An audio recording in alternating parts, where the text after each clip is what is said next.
Hello and happy Friday. Oh, I see I have a comment already. Hello, Jerry and Susan. How are you guys? I hope you're having a fun time.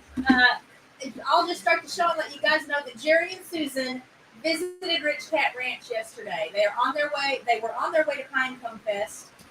They came bearing gifts. Jerry looked at the well for me, the pump and the well, and I'm really encouraged. We've got a little testing still we need to do, but it appears that perhaps instead of, I gotta get my microphone. Let's try this mic. This is my podcast mic. Instead of us having a bad pipe, like not pipe, pump that someone told us right as when we first got interested in the property, we knew there was a pump. We were told it wasn't working. Someone came out to inspect it or, troubleshoot. And we were told it would be a couple $1,000s to get a new pump. We know nothing about wells. We know nothing about well pumps. We had looked inside that little well house before Jerry came, but I don't know. I don't know what it is. That's like asking me to do plumbing or car repair. Hello, Bud Files. How are you? Thanks for being here today. So I knew nothing. So we just trusted what the person told us, and we have not been able to use the well since we've lived here because we haven't had the money to replace the pump. So Jerry came out yesterday, and long story short, there's no power to it. There's wiring, but either the wiring was cut or broken or something and it's not connected anymore, or it was just never hooked up. What is that about? So we're going to, again, Jerry gave me some pointers and some things for us to try. We're going to do that this weekend just to see if we get power to it. Will the pump work? Does it look like everything is going to be functional? We've had city water all this time, so obviously we haven't been without water. And primarily, I think I would just use it to keep the animals watered, water my garden, and different parts of the property. I don't know. It doesn't look like it's even set up to go to the house, to come to the house for us to use water in the house. I'd love to have well water in the house, but if it's not meant to be, it's not meant to be. But I'm really disappointed to think that somebody told us something that might not be true. So we don't know. Again, we're going to see if we can get some power hooked up to it just to test and see if the pump does or doesn't work.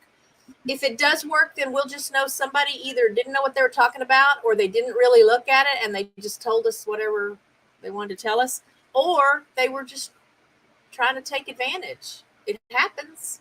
So God bless Jerry and Susan. So he did that. He spent half the time they were here just looking at the well with me. I got gifts. I got a mug and some stickers. Susan brought me fresh chicken eggs, which is really a blessing because I guess the heat this summer again really threw the girls out of whack. And so it's rare, few and far between, that I'm collecting eggs from my flock. And I know the rat snake has been around. Y'all might remember that when Scully was trying so hard to hatch ducklings and goslings for me all through the spring into the early summer, even at, like end of February, beginning of March, she started laying eggs. And I would go out and check, and there would be development in the eggs, and then the eggs would just disappear. So I'm wondering now, and I suspected at the time we might have had a rat snake or something getting into the pen. Well, now I've seen the rat snake, but the girls haven't really been laying very many eggs, so he can do what he wants to do because I'm not seeing very many rats. That's the whole, symbiotic relationship between homesteaders and farmers or people that have outdoor animals and raise crops and stuff, is to take, advantage, so to speak, of what nature already provides in the way of pest control, rodent control. Hello, Dee at Homestead in the Woods with Dee. Thanks for being here today. So lots of gifts, lots of hugs. I told Susan, I was talking to both of them, but I think I was talking to Susan, that it felt like when you see someone on TV, like, I don't know, you see your weatherman or whatever, and then you meet him live and in person, and it's just so cool to meet him live and in person. So it was a sweet trip, and they're just great people, guys. Who else would drive all this way to look at my well? I mean, I know they were headed to Texas anyway to go to Pinecone Fest, but it felt really special, and it was very special, and they are special to me. So you guys check out Butler Family Farm here on YouTube. A lot of great stuff there. They've got a whole lot more property than we do, and they raise lots more different animals than we do. You'll learn a lot. You'll have a lot of fun, and you can just escape to a nice big homestead, big farm that's, not the hustle and bustle of the city where I know some of you might live. So again, check that out. They're just amazing people. I love them so much, and they've been so supportive of me personally and of the channel. They are channel members of Rich Cat Ranch, and then to have Jerry check the welfare. I mean, we haven't even called anyone else to come out and look at it because we just thought it was pointless since we knew we didn't have money to replace anything out there. So Kevin Blue, and that's not his real last name, but that's the name he goes by on Facebook. I know his real last name because I know him personally, but he is going to be my guest on the show today. He will join me around 2:45. Boone, you can stop that now. Thank you. I don't know what he's barking at. And so he just got home about 8 o'clock this morning. So he's going to sleep until about 2:30. I told him I would just go ahead and get my channel stats and stuff like that done. Then we'll bring him on the show. We'll talk with him about his career as a law enforcement officer. He is a canine police officer, so that excites me. So I've got some stats and facts and things I'll share with you about canine units and the most typical breeds you see. Obviously, I think of German Shepherd dogs when I think of canine unit. Well, German Shepherds or Belgian Malinois. Those are like the top two probably in any police department. But there's lots more breeds that also work as canine dogs. So we're going to talk about that today. But first, I want to show you, give you a little taste of what you'll see. I hope you can join me tomorrow for my live coverage of the annular eclipse. We're not going to get the full eclipse here.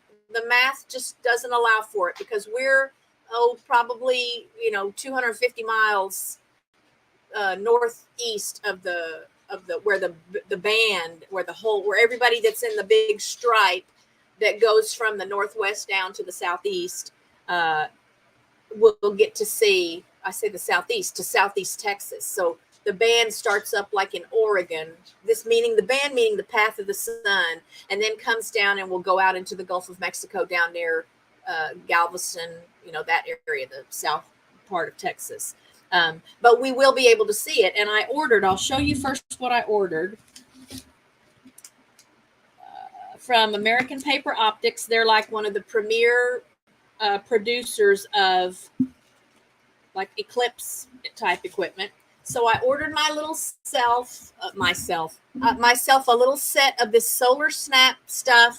It comes with filters that you put on your phone. If you're going to use your phone, I guess you could use it on a camera too. It comes with 2 pairs of eclipse glasses. And then it came with an app that you can use to take pictures of the sun during the eclipse. But because I'm going to be live streaming it, I can't use that app because you can't get video. You can just get pictures. I don't think you can get video. I didn't figure out how to get video. So I may take some pictures. Hello, Akashi Chris at Mindfork. Thanks for being here today. I may take some pictures using that app, but I'll have the camera like a guest. So the camera will be like a guest. My phone camera will be like a guest here when I have a guest come up. Sometimes they use your phone, and it'll just be mounted on the tripod outside, aimed up at the sun. But let me show you. So I've been kind of testing just to see like where do I need to be, because the stream will start at 10:30. The most we'll see. So what would be like total for us, which is still not total because we're not in the actual path. What was I saying? Anyway, the most we'll see is I think like kind of the Pac-Man image. Oh, but I wanted to show you. So I've been practicing again, just getting my tripod set up and getting the angle for how the camera needs to go. All right, and then this was my little test today. So let me just show you. So it's not going to be as spectacular as you could watch on a NASA live stream or some of these meteorologists that might be streaming. So the stream will start tomorrow, 10:30 a.m. My brother-in-law, Chris, who is a radio broadcaster and primarily does like traffic reports for the local stations here, definitely has a radio voice. So I might have to get him on the show sometime. He's also a drummer. I think that's primarily what he does now. He's a musician, a drummer. He plays in a couple different bands. This is my sister's husband. And so he's asking around to see if any of the meteorologists he works with on any of the stations might be willing to come on, either come on and live, just talk to us a little bit about the eclipse early in the show, or do a little pre-recorded thing that I can play for you guys. I know a lot of people understand the mechanics of how and why eclipses happen, but I still thought it would be fun to have an expert come on and talk to us about eclipses and tell us how the eclipse tomorrow will differ from the total solar eclipse that will happen in April next year. So this will be the practice run for me for streaming eclipses. But here is, let me share my screen and I'll just show you right quick this little, it's like 59-second.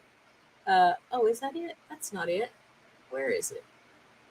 Let me find the right one. Let me find the right video. I have like a little 59-second clip I wanted to show you.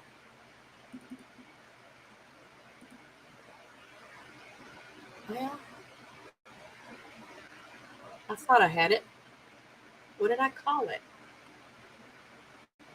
Okay, we'll just run this. And then the only reason I didn't want to run this one is because it just has all the clunky noise and stuff of me getting set up. I wanted to just get to the part where I actually have the sun, the sun in the image. So let me get it queued up. And you guys can see kind of what it's going to look like tomorrow. Again, it won't be as spectacular as what you're going to see at a real meteorological website or YouTube channel, but it's going to be my contribution to sharing the eclipse with you guys. So here it is. So this is the filter. I have that filter on my camera. So again, it looks real smoky. And this was really hard to see. It is so bright outside today that I had a horrible time even seeing through my phone, because with that filter on my phone, again, everything is really dark.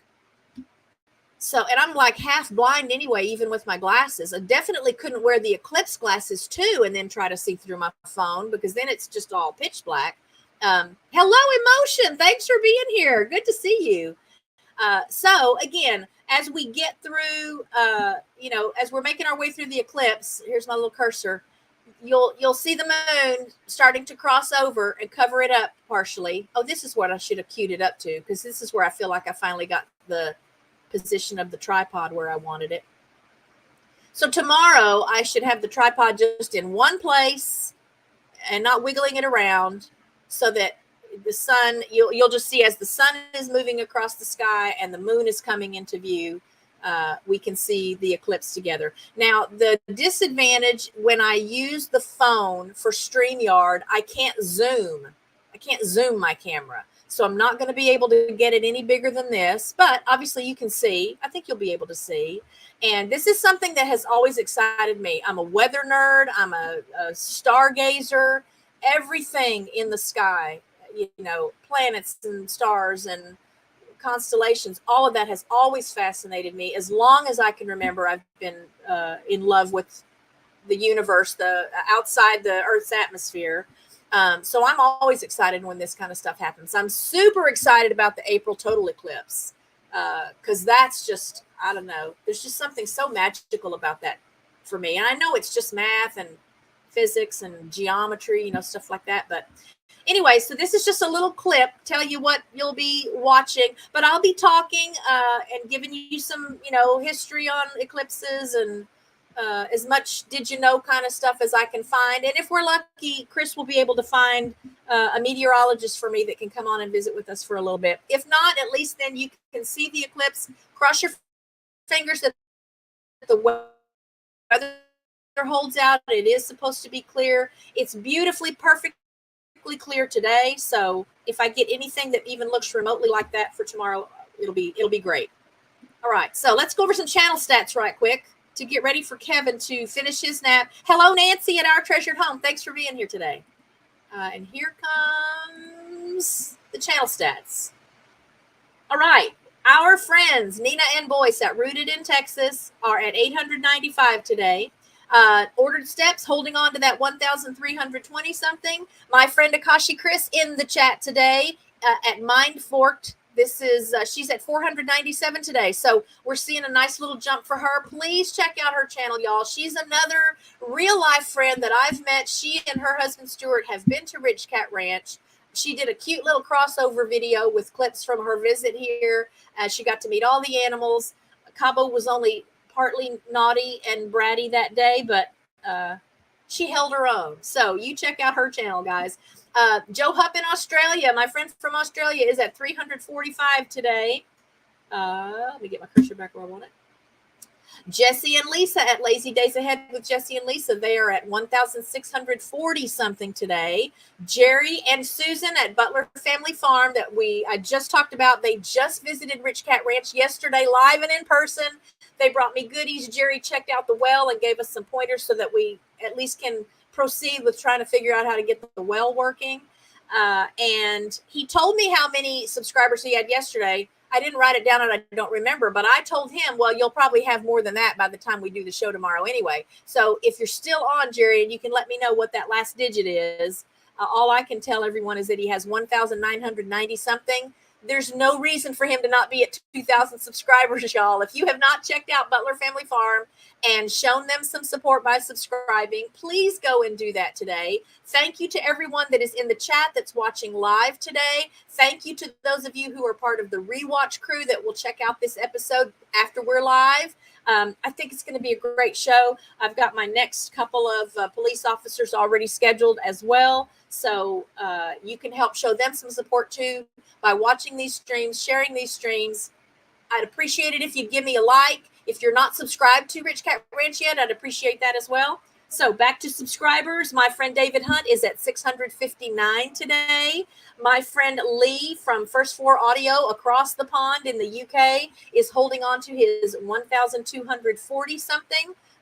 Jerry is at 1,993 today. So, okay. So certainly we can find him another 7 or 8 subscribers to hit that 2,000 or cross it, right? You guys can help me help him do that. And I will be excited to share the news that he is over 2,000 on next Friday's show. Back to my list. My friend Adam Sky, also in the UK, is at 361. If you're new here, all of the people that are in this portion of the subscriber count sharing have been guests on the show. So you can go back and look for that episode if you want to meet them and learn more about them. Up here with my channel members who have channels. And that's what this is. This top section is channel members who have YouTube channels. We have other channel members that don't have channels. So I only feature the ones that have channels here. Akashi Chris from Mind Forked has been a guest on the show. Jesse and Lisa from Lazy Days Ahead with Jesse and Lisa have been guests on the show. Jerry and Susan from Butler Family Farm have been guests on the show. And David Hunt has been a guest on the show. So among my channel members, those are the ones that have actually had interviews on the Roundup. And now these are guests that had interviews on the Roundup, since we started doing Roundups. My friend Kevin at All Bugs Go to Kevin is at 423 today. Again, thank you to those of you who have checked out his channel and helped him grow it. There's a lot of great stuff and you'll learn a lot. You can safely, comfortably be entertained and educated about bugs and creepy crawlies through his channel. Our Texas neighbors and friends, Jeff and Lorena at Back to Country, are at 811 today. My friend Amanda at Bare Bones Living is at 878. My friend Brian at Bearded Eagle is holding on to that 1,350 something subscribers. My friend Ashley at CNC Farm is at 2,250 something. My friend Tiffany at Canadian Family Life is at 1,900 something between 10 and 19. My friend Heather at Come Hither with Heather in Australia is at 1,060. My friend Danielle at Danny Days Ahead is holding on to, or she's at 1,080 today. My friend Dawn Ray B is at 568. My friends Brittany and Big K at Flannel Hill Farm are at 308. My friends at FOBBV, the Friends of Big Bear Valley, known on YouTube as FOBBV Cam. This is the home of Jackie and Shadow.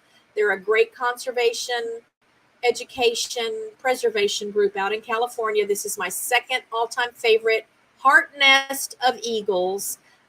Jackie and Shadow are very diligently working on getting their nest ready for laying eggs. That will probably not happen until December or January, but they're getting a nice head start. They are at 216,000 something today. My friends Jen and Steve at Good Times Homestead with Jen and Steve are at 1,060 something. John at Home Bartending with John, my friend up north, is at 402 today. My friend Kirsten Nelson, who was on the show last week, horse trainer extraordinaire and just knows a lot about horses in general. So as a horse owner, she knows a lot about horses, not just about officially training them. She's at 211 today. Again, thank you to those who have checked out her channel and helped her grow her little YouTube family by subscribing. My friend Peter Tragos at Lawyer You Know continues to week over week gain a couple of thousand subscribers. He's at 280,000 subscribers today. My friend Katie at Mayfield Ranch is at 1,280 something today. Paul at Millionaire Paul, the Millionaire Challenge in the UK, is at 324. My friend Tammy at Mountain Grandma is at 938. My friend Tiffany at Mud and Mascara Homestead is at 565. My friend Nick at Multi-Hunter 24/7, some Texas neighbors of ours to the west, are holding on to their 1,080 something subscribers. My friend Ginger at Not For Nothing Homestead is at 1,080 something subscribers as well. Our friends Ryan and Devin, some Texas neighbors at Our New Land, are at 5,290 something today. My friend Nancy at Our Treasured Home, who is in the chat, or at least she was in the chat, is at 1,150 something today. You can let me know what that last number is, Nancy, if you're still here. My friend Marin at Palma Pioneer Pantry is at 294. My friend Shane at Paralife TV, your everyday wheelchair ninja in Canada, is at 2,150 something. My friend John at Pedrosa Travel in California is at 1,160 something. My friend Vicki Lund at Psychology Noir with Dr. Lund is at 1,030 something. Last time I chatted with her, she has property in the Florida Panhandle, and it was damaged severely by, which was the big hurricane? Y'all, there have been so many hurricanes this year now. We're on letter S already, I think. So it wasn't, I can't remember, a month or so ago when a hurricane went through and kind of hit more of the north part of Florida, really tore her property up. So she's been staying down there and she's trying to deal with that. So send some good vibes or prayers or whatever your thing is, send them her way as she battles with that. My friends Wes and Jess at Rich New Design are at 613. Ronnie and Brittany at Ronnie and Brittany RB Story in California are at 794. My friend David at Safe and Sound Texas Audio Excursion is at 3,180. My friend Shannon at Shanster Travels is at 1,760. My friend Sparrow Spalding is at 1,500, something between 10 and 19. John at Pedrosa Travel says he was briefly at 1,170, but it goes up and down. Yes, we know that roller coaster thing that happens, and it's maybe one of the best lessons in patience and not counting your chickens before they hatch that I can think of. Let's see. My friends Kenny and Debbie at The Adventures of Kenny and Debbie are at 802 subscribers today. My friend Angela at The Inquisitive Farm Wife is at 2,160. My friend Dino at the Late Late Horror Show has picked up another couple thousand subscribers this week. He's at 119,000 subscribers. My friend Tom Salta continues to grow. He's at 2,970. Again, Tom is a real life friend of mine that I've known since 2005. When Xbox Live became a thing. He's a founding member of the Geezer Gamers International Gaming Group, grown-ups who like to game. And that's how I met him. That's how I know him. So he's been to the conventions out in Las Vegas. And that's the first time I met him, was at our first convention in Vegas in 2006. And he did a great job for his interview on the show that day. My friends John and Sarah at Two Doves, Bees, and Gardens are at 1,770 something today. The Vineyard Chicks are at 4,700 something today. My friend Ralph at Webb's Web is at 1,050 something. And my friend Robin at What the Flock is at 591. So that's where things stand subscriber count wise. I wanted to take a minute. Let me get a drink of water again first. Isn't it annoying to always get that tickle in your throat at the worst possible times? It used to happen to me, when I worked in an office and answered phones a lot. I'd be fine all day. Then I'd answer the phone. And as soon as I would say hello, then here comes the tickle. It's so annoying. I just wanted to talk a little bit about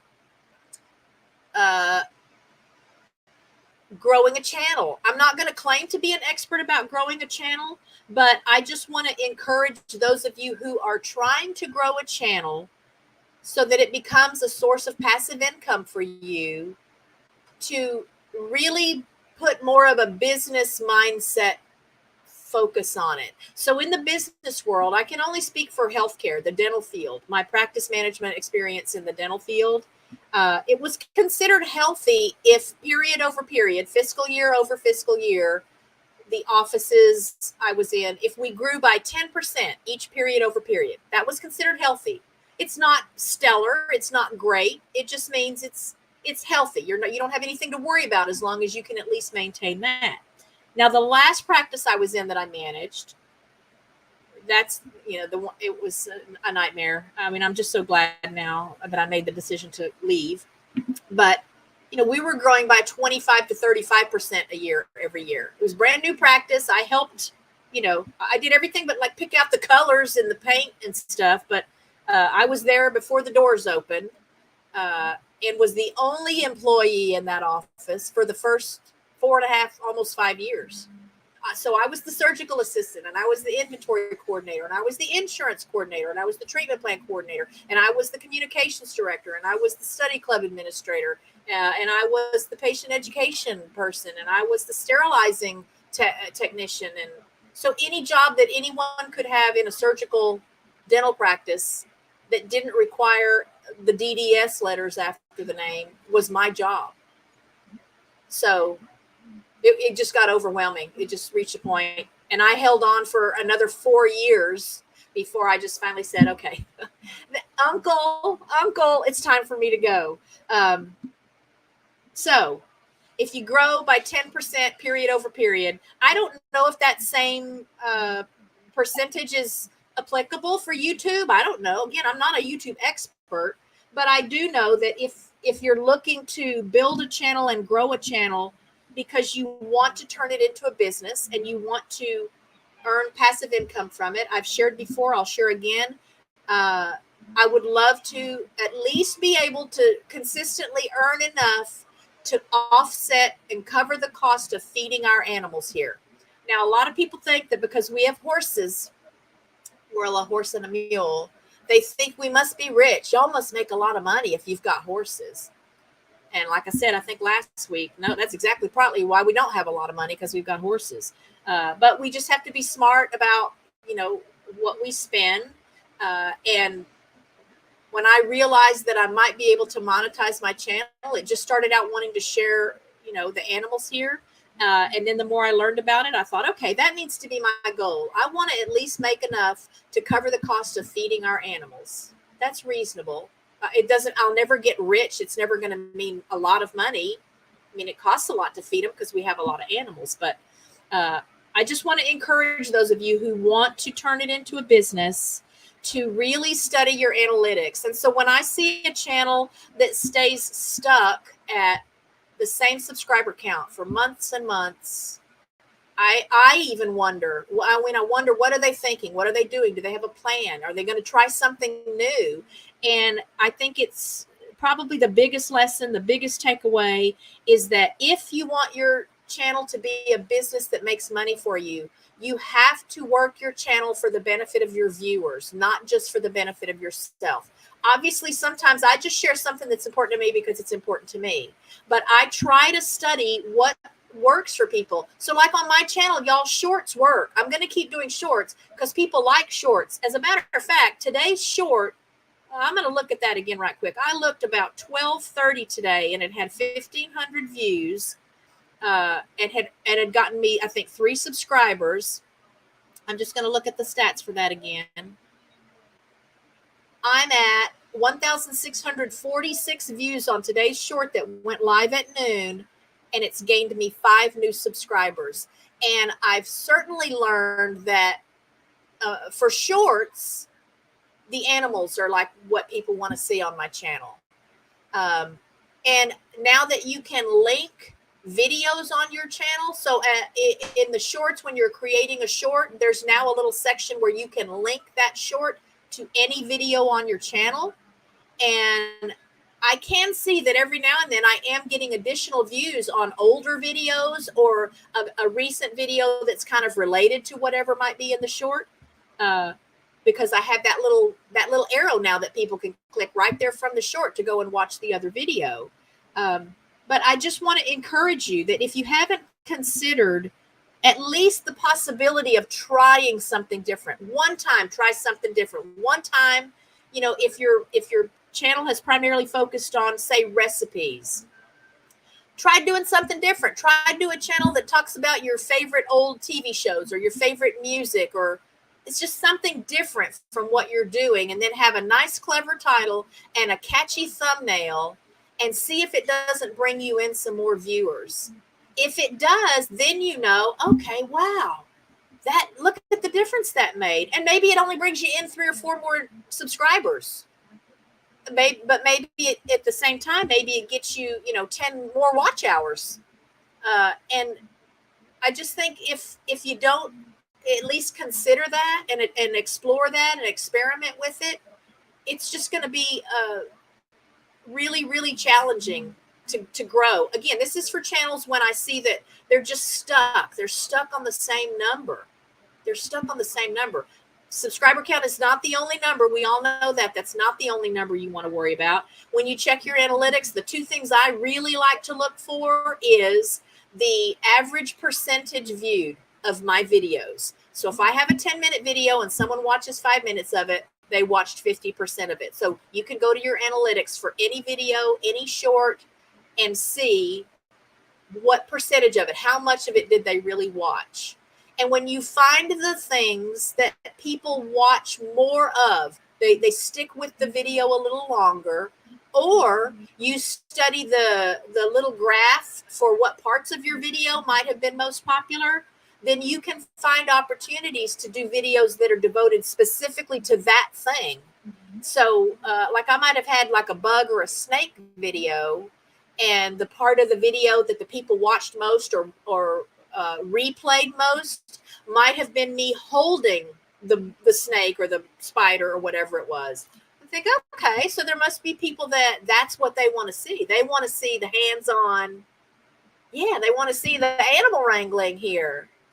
And you don't know necessarily if you don't check your analytics, but just don't be discouraged. I mean, that's the other half of this. I don't want you to be discouraged. I just want you to think outside of the box you have designed and created for yourself. It's a great box, and a lot of you have a great subscriber count already. But when you don't see it growing, and again, even if we used that 10% period over period formula, if you've got 100 subscribers one month, then the 10% would mean you would hope for 110 subscribers the next month. See where I'm going with that? So if you're not seeing the steady overall growth, again, we all know one day you check, you've got 1,000 subscribers. The next day you've got 972. Then the next day you've got 1,003, and it goes up and down. And I know it works like that. I can't tell you how or why it works like that, but hello, Joe Hupp. Good day. How are you? Thanks for being here today.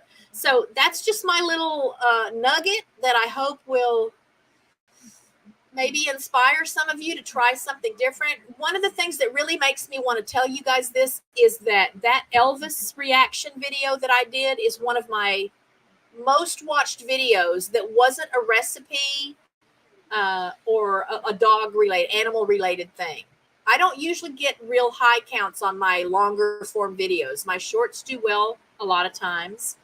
But that Elvis reaction video, and that was brand new for me. I'd never done a reaction video. You guys, if you haven't checked out my covers playlist, I do music on the channel. I sing on the channel.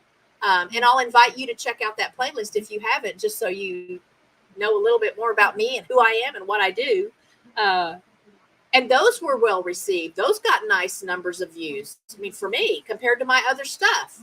And so I sprinkle those in here and there when I can. But it really hit home for me that when I stepped out and tried something brand new, when I did that Elvis, meaning that movie Elvis with Austin Butler, if you haven't seen that reaction video, first time I ever did a reaction video. I have another one planned. It'll go up on Saturday next week. And it's not music. It's something different. We'll see which one works best. If you haven't thought to do that, please consider it. And then let me know how it goes. If you step out there and try something new and you have a great experience or a ho-hum experience, whichever, let me know. We're all learning together. I rely on you guys as much as maybe you rely on me to figure out how things work and how to make things work. So that being said, that's just my little, my little tidbits on just some analysis I've kind of done when I'm visiting your channels and seeing numbers stay the same and thinking that I wonder what would happen if this person did something completely different. The worst thing that can happen is nothing will happen. The worst thing that can happen is you won't get any new subscribers out of it. You won't get a lot of watch time out of it. But then you're no different than you were before you did it. But the possibility that the best thing that could happen is you do something new you've never done on the channel before that you enjoy, and it takes off. And you see new subscribers and more watch hours. And you have another little thing to add to your list of ideas for future videos because it brought in a new audience. So think on that. Let me know how it goes if you decide you're going to try some of that. I do have Kevin in the green room, but I don't see him on the camera. So let me text him right quick and see if it's just that he doesn't have his camera on. I know he said he was going to. Oh, here's a message from him right here. Oh, here's the. Oh, my gosh. Okay, I got to save this image, and then I'll have to send it to my computer because they're fostering. Again, I know him through Good Shepherd Rescue. They are fostering a Malinois, a Belgian Malinois puppy. So Malinois and puppy together, he and I, when we talked earlier today, he said that's just a recipe for not necessarily disaster, but oh my goodness, yeah, I got a lot of things to share here. Oops. So let me save. I'm going to save all these, but let me send him a message too. Let him know I don't see his face on the camera. Oops. I typed his. I don't see his face. I don't see your face on your camera. And then we'll see if he can get that figured out before he... Hold on, I don't know if I saved that one yet.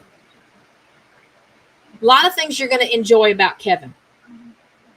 All right. Now let me find these pictures and get them sent to you. There's my downloads.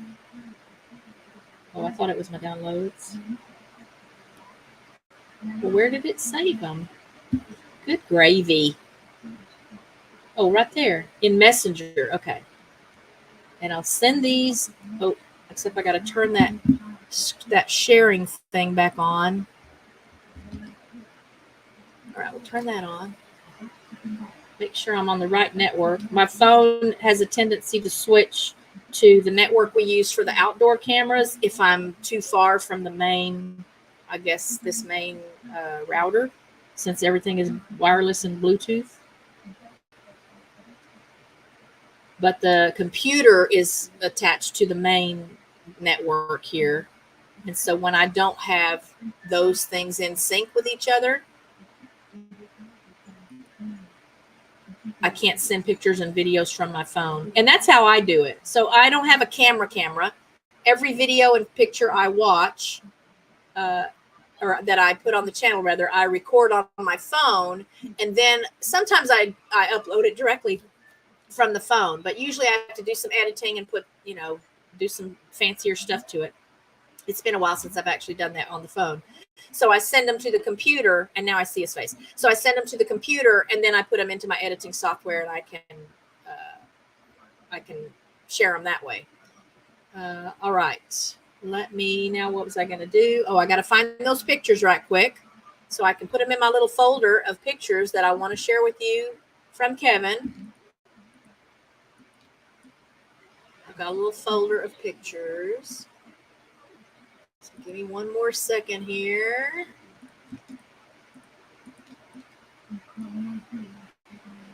All right. And now, without further ado, I have backstage, and I'm so honored and excited that he agreed to be on the show. He's kicking off my support law enforcement series. At the end of the Today Show, I'll let you know who I've got lined up in the next couple of weeks. And so that's exciting that he was willing to do it. I talked with him, I think, about a month ago to see if he would be my first guest. And so if you're ready, Kevin, here you come. Hey, good afternoon, Kathy. How are you? I'm good. How are you? I'm wonderful. I didn't expect to have a camera, so I really quickly put on a ball hat and a shirt. Well, I'm sure it would have been fine even if you didn't have that. Well, it was the sleepy look. I went to bed this morning at 8:00. Yeah, I told him. I told him. So I hope you did get a little bit of rest. I won't keep you too terribly long, but no worries at all. I'm really grateful that you asked me on the show. I'm quite honored.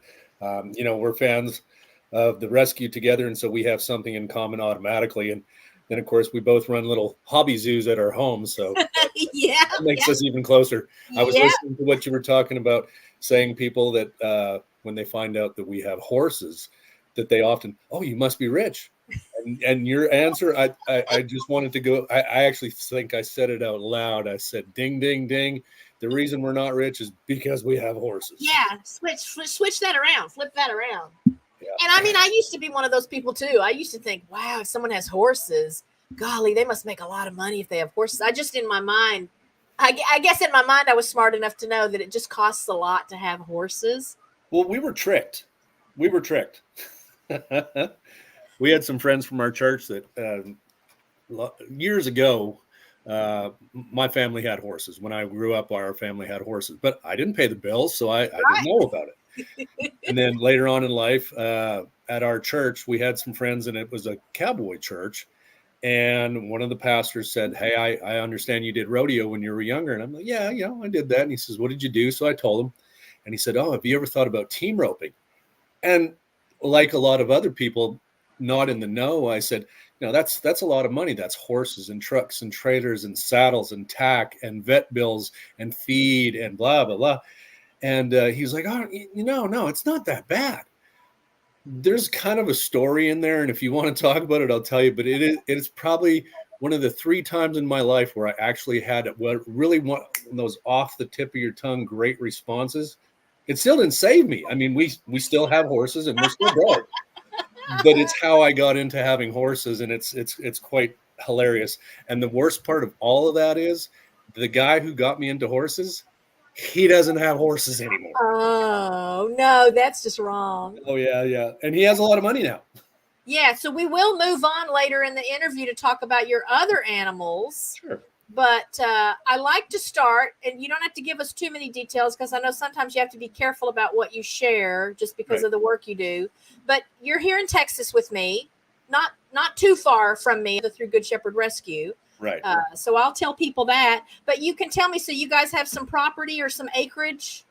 We do. We have 22 acres now. We were very blessed when we found it.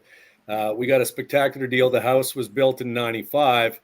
But it's basically 1995 called and they want their house back. So we're doing renovations in the house right now. We're doing the decor. But because it's a little outdated, the house has got great bones. The property is magnificent. But it's a 2,400 square foot house, 2-story. It's got a pool, jacuzzi tub. It's got a barn. It's got a big shop, and it's got all pipe fence gated pastures with electric gates. And get this, so anybody in Texas will know what that's worth. We paid $540 for it. Oh, wow. Which is magnificent. So we were very fortunate. We're doing the renovations, which, it's just part of having a home, but that's a lot of fun. Oh, yeah.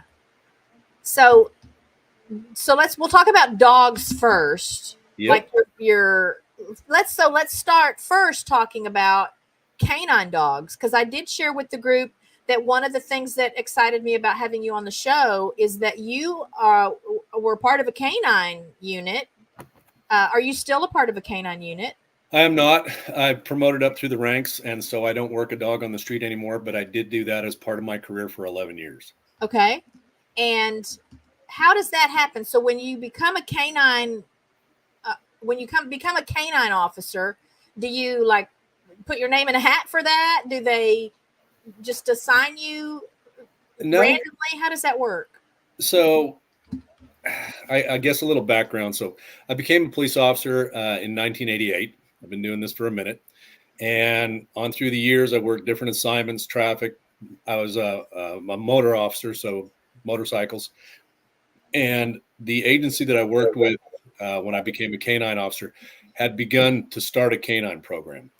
And my father was a police officer, and during his career, he had worked a dog early in his career when he was an officer. He promoted out of that unit, started moving up through the ranks. And my father had been out of the unit for about 9 years and was assigned to patrol division. And the canine unit in the city that he worked in was actually disbanded. They were having a lot of problems with it. There was issues, and they disbanded it. It was gone for about 2 years. Now, this is in a city of about 1.2 million. And so imagine a major metropolitan city without a canine unit. Wow. Now, this was back in the 70s. And so they had approached my father and they'd said, hey, when you were in the unit, you were a successful handler and you'd done really well. Would you be interested in taking over the unit? And I hope this doesn't wear you out for the story, but this is pertinent in how I became a canine handler. Yeah, that's what I want to know. The agency said to my father, they said, well, what do you want? And he said, I don't want any interference. I don't want political interference. A dog is a very special tool, and they are often misused. They are often misunderstood. They're misapplied, and the training is not what it's supposed to be. And for those reasons, if you stay out of it and you let me do it, I'll do it. And there was discussions back and forth, but in short, they ended up giving him the authorization to do it as he seen fit on one condition. And they sent him to London, England for a year. Oh. The UK is kind of known in canine as they're at the top of their game when it comes to working dogs. And they have been for many, many, many years. The best analogy I ever heard it put was in the United States, Canada, North America in general, young men, they like to get cars and fix them up, and they like to get motorcycles and ride motocross and take big trips. In the UK, young men and young women play with dogs. Wow. They train them. They're very specific on breeding and lines, and it's very, very regulated in the UK. Wow. So anyway, with that experience, my father came back. He turned that canine unit into one of the best in the country. Wow. Yeah, he was an excellent canine handler. He's written books. He did tons of seminars and symposiums and taught canine for 20 years. He served for 36 years as a police officer. Wow. So fast forward, when the agency that I worked with was starting a unit, it was, remember I told you those 3 times when I've actually had a good response on the tip of my tongue. A lieutenant approached me in the hallway one afternoon. I come into work patrol that afternoon. And he comes walking up. He goes, "Can you come into my office? I need to talk to you." And I'm sure. So I sat down and he said, "Look, we've been working on this for a while. We're thinking of starting a canine unit, and we'd like you to be a dog guy." And I looked at him and I said, "Okay, why?" And he goes, well, your father was a canine officer. And the response that I had was, if my father was a doctor, would you let me operate on you? And he just looked at me. Because of all those things, I grew up around working dogs. I grew up with a family that even my mother had a ton of knowledge on how to pick puppies in a litter that would often turn into working dogs for that city agency. And so I knew back then that canine officers, like in any profession, okay, you were in the dental industry, just like my wife. And in any profession, there are certain people that are good for specific jobs. Some people are really great hygienists, but maybe don't do good general dentistry. Some people are great in orthodontics, but they couldn't pull a tooth to save their life. Uh-huh. And so I knew the canine officers were a special kind of person.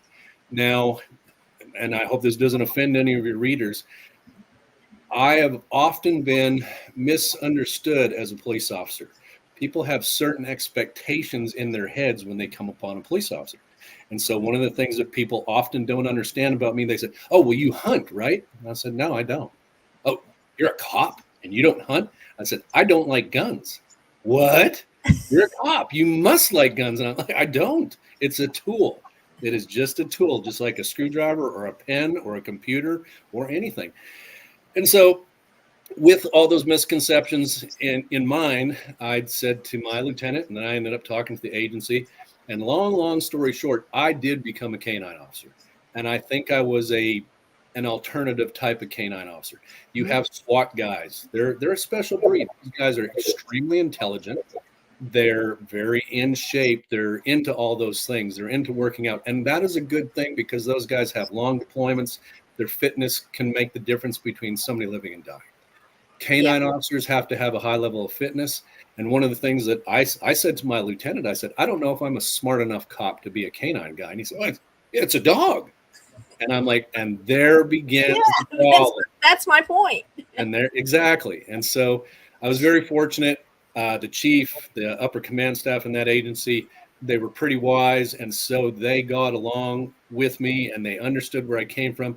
I was able to actually produce my father's books.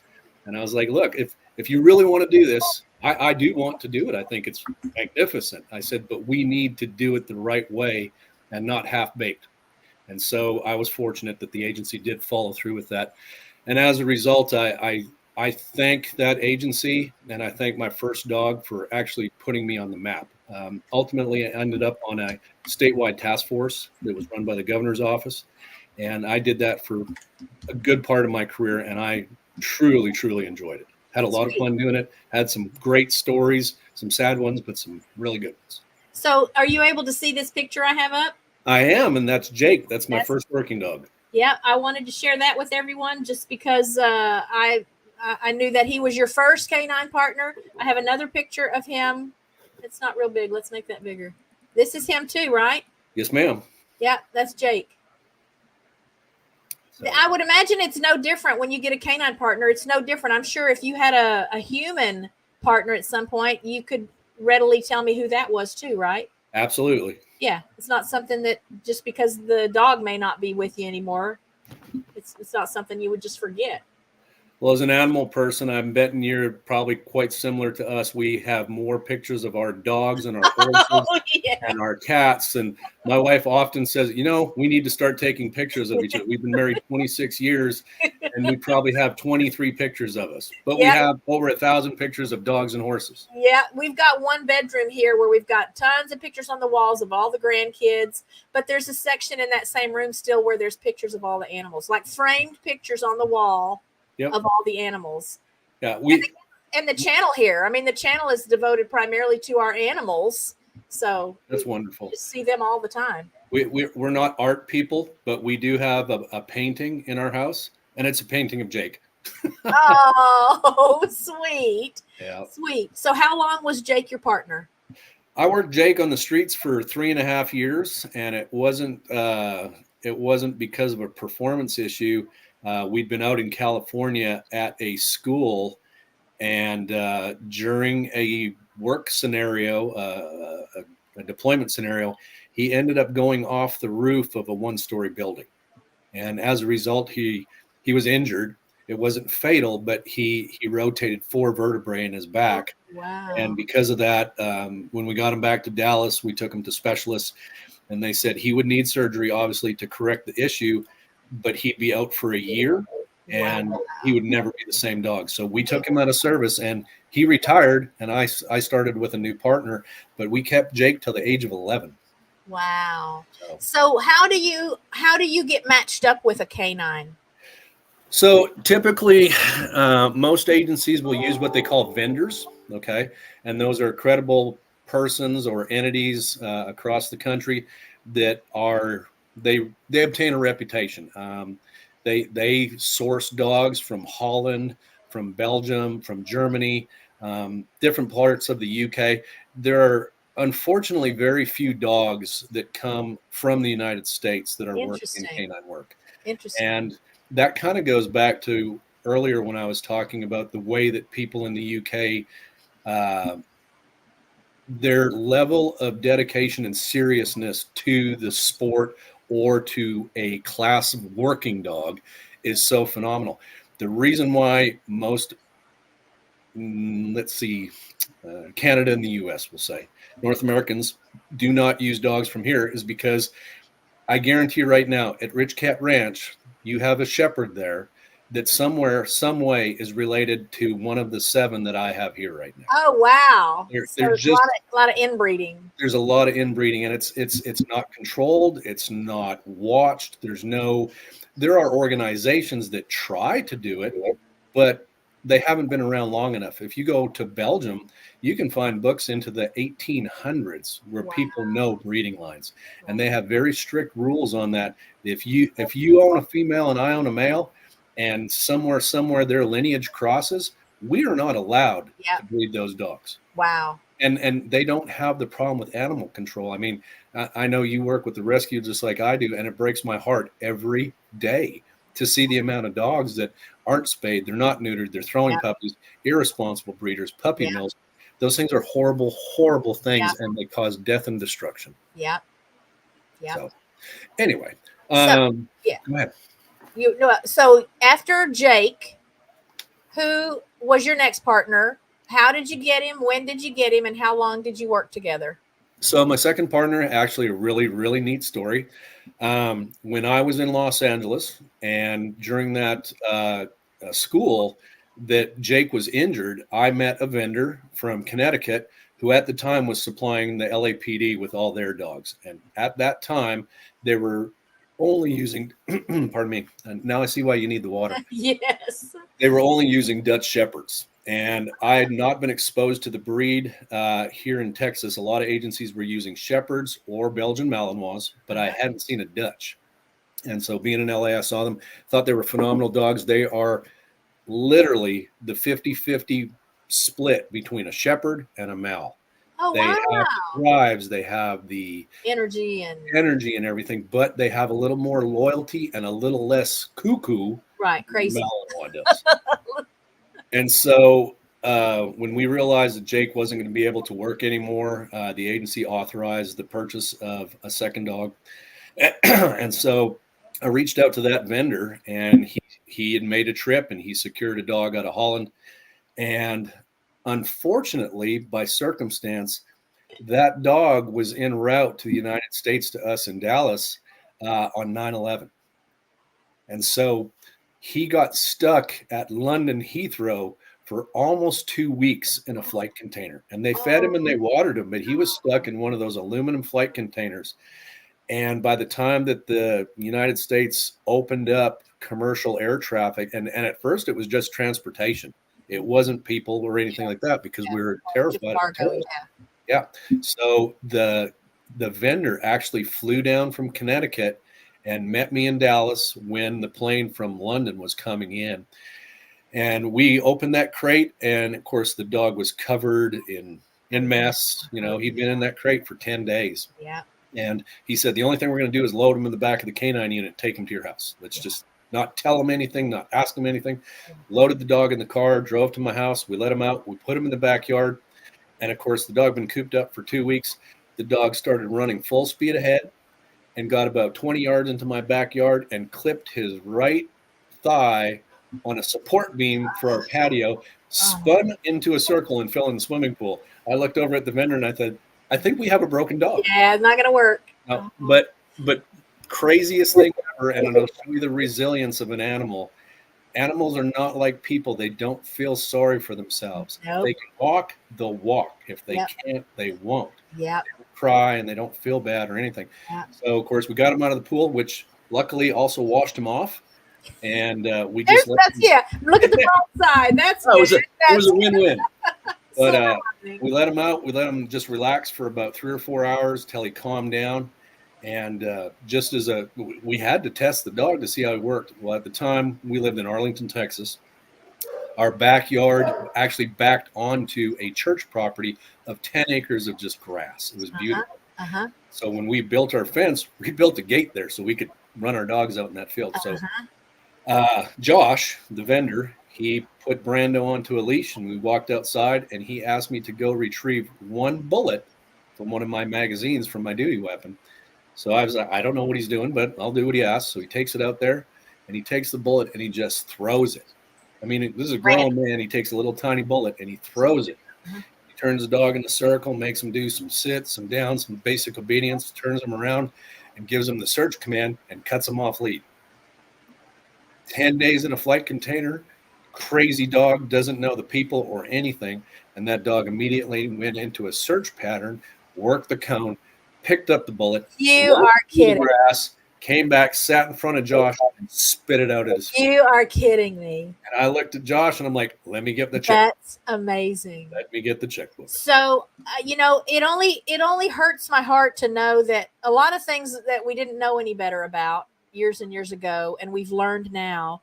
This story of Brando, I've got some pictures of Brando with Kevin. I'll show you guys in just a second. Reminds me, so my dad was military police in the Air Force. He was out of the service before I was born, but he had a German Shepherd canine partner. And one of the stories I grew up hearing was that when my dad was deployed to Greenland, he was in Greenland for like 6 months, and the dog just stayed on the base in, I think he was in Dover, Delaware. I think that's where my dad was stationed at the time. In a crate on the base the whole time. Yeah, they fed him. Maybe he got out every now and then to go to the bathroom. I don't know. But when my dad finally then got back from deployment, that dog was a basket case. Yep. He could not work anymore. And the good thing about that was that it just made my dad very sensitive to the needs of dogs. Now, this was still during a time, too, when I was growing up, dogs lived outside. Unless you had a Chihuahua or a little lap dog, the dogs lived outside. We didn't know, again, ignorance, I guess. But I did feel like my dad was just very in tune with, dog body language and communication. And a lot of it just had to come from that because he was devastated. My dad was devastated by that. This had been his partner, his friend, and they worked together every day. And just nobody knew. No, it's like nobody knew that's what would happen if he just stayed in a crate for an extended period of time, and he just literally went crazy and he couldn't work anymore. One of the things that I think the North American law enforcement and military knowledge of dogs, and not just what we can use them for, but the knowledge of dogs, just like the story that you just told us all, really became advanced or started to develop in the late 70s and into the 80s. The 90s was a huge learning curve for the other side of that leash, the human side of that leash. Yes. It became a science. It wasn't just, it's a dog and make them do this. That also became where dogs had, especially in law enforcement and military. That's a great picture. I love it. Is that Brando? Yep, that's Brando. Yep, that's Brando. Check him out, y'all. Yeah. That's Kevin with Brando back in the day. Yep. So one of the things that became that is dogs had a bad reputation for, and it still permeates our society in some respects. People see police dog written on a vehicle and they think vicious dog. Yeah. I will tell everybody 1000%, there is not a working dog that has passed all the testing that is vicious. They are controlled. They're concise. Yep. The best dog, the best working dog, and Jake was the poster child for it, works like a light switch. Yeah. I did many, many demonstrations at schools from kindergarten through 12th grade, went to colleges, career days, and you could have a 3-year-old child if you weren't watching. And that's why I love that dog. 3-year-old child could walk up behind Jake and grab onto that big fluffy tail, and he'd just turn around and roll on his back. Yeah. But with the right commands, he would eat somebody. He would be that dog. He would be that dog if you told him to be that dog. And that's where the science of working dogs became so important, and agencies started realizing it. To this day, I can almost give you a recipe in 2 minutes of, if you start a canine unit, how to make it fail. Or I can give you the alternate version of that, and I can tell you that it's not about money. It's about an investment in time and thought. If you're thoughtful on how you approach a canine unit, you pick the right handler. Just like I said earlier, it is a special person that handles a dog. They have to understand that the dog does not understand our language. Yeah. You have to understand what motivates the dog to make it want to work. Police dogs do not know they are police dogs, contrary to popular opinion. They don't know they're working. Right. They don't know they're working. Yeah. It is all about a game and pleasing their handler. That is all it is. And then they have to possess certain drives. One of the statistics that I became aware of each time when I started with Brando, I had to go through another 6-month school. That's a guy that had gone through a 6-month school and worked a dog on the street for 3 years. And it did not matter, because the training unit that I belonged to and the agencies that I worked with, it was required. Brand new dog, brand new 6 months. So in those times, one of the statistics I learned, 1 in 100,000 dogs possesses the basic abilities to become a working dog. 1 in 100,000. Yes. Wow. Think of how many dogs are out there. Wow. And then a lot of it is a 50-50. The handler has to understand the dog, and the dog has to understand the handler. That is a great statistic there. I love that. Yeah, right here. I don't know how accurate it is. Again, these statistics are from Zippia. Oh, I think I typed that wrong. Zippia.com, which is like a career stats website. So I'm sure they cover other things besides law enforcement and canines. But that's where I got these stats, and I was really interested. This one interested me too. It's been my experience, and I wish I could name some of the agencies, but out of professional conduct, we can't. But one of the things in one of the best agencies in Texas, they realized, this was probably mid-2000s, if you paired a male handler with a female dog, you had an unbeatable team, and vice versa. If you got a female handler and gave that officer a male dog, incredible. How crazy. So what is at the heart of that? What is that about? I think it's part of that bond, and the entire base of working a dog and getting it through the training is developing that bond, that inseparable bond. Okay. And I think it just goes to a nature thing, that a male dog will protect its girl handler, and a girl dog will protect her daddy. Yeah. And you know, and they're saying, and I don't know how many people know it, but one of the things I became aware of, Jake was 92 pounds. He was a massive dog. I know he had some crossbreeding in him, because shepherds are not 92 pounds. That is just an indicator of not a true or not healthy. Right. Unless they're really not healthy. And he wasn't fat. You know, he was an in-shape dog. On the other side of the handle, Brando was 59 pounds. That was one of the things that I commented when we got him out of the crate was, oh my God, he must have lost 20 pounds. Like, this dog cannot be a working dog. One of the things we do when we're selecting dogs is they have to go through an evaluation process. So even though that the vendor says, hey, this is a great dog and this is how much money he is, that dog does not work or even begin training until he's evaluated by the canine unit trainer. Okay. And so we had Brando for about 4 days, and we took him to the training center one night, and the head trainer evaluated that dog at 59 pounds. I learned it's not the size of the dog in the fight. It's the size of the fight dog. So true, right? So Brando was a machine, and he was little. He was a little dog. This is him in this picture too, right? Yes, ma'am. Looking at the year and thinking that must be him, but Yep, that was a while back. yeah, and guys, he's a Dutch Shepherd. Brando was a Dutch Shepherd. Yep. We do have some Dutch Shepherds come into Good Shepherd Rescue every now and then. I know I've seen that. And let's see. What else was I going to ask you? Oh, let me get. Here's another statistic you can talk to us about. The That would average be about right. police officer is 39 years old for the average age. Yeah, and I would agree. That's probably a really good number to be.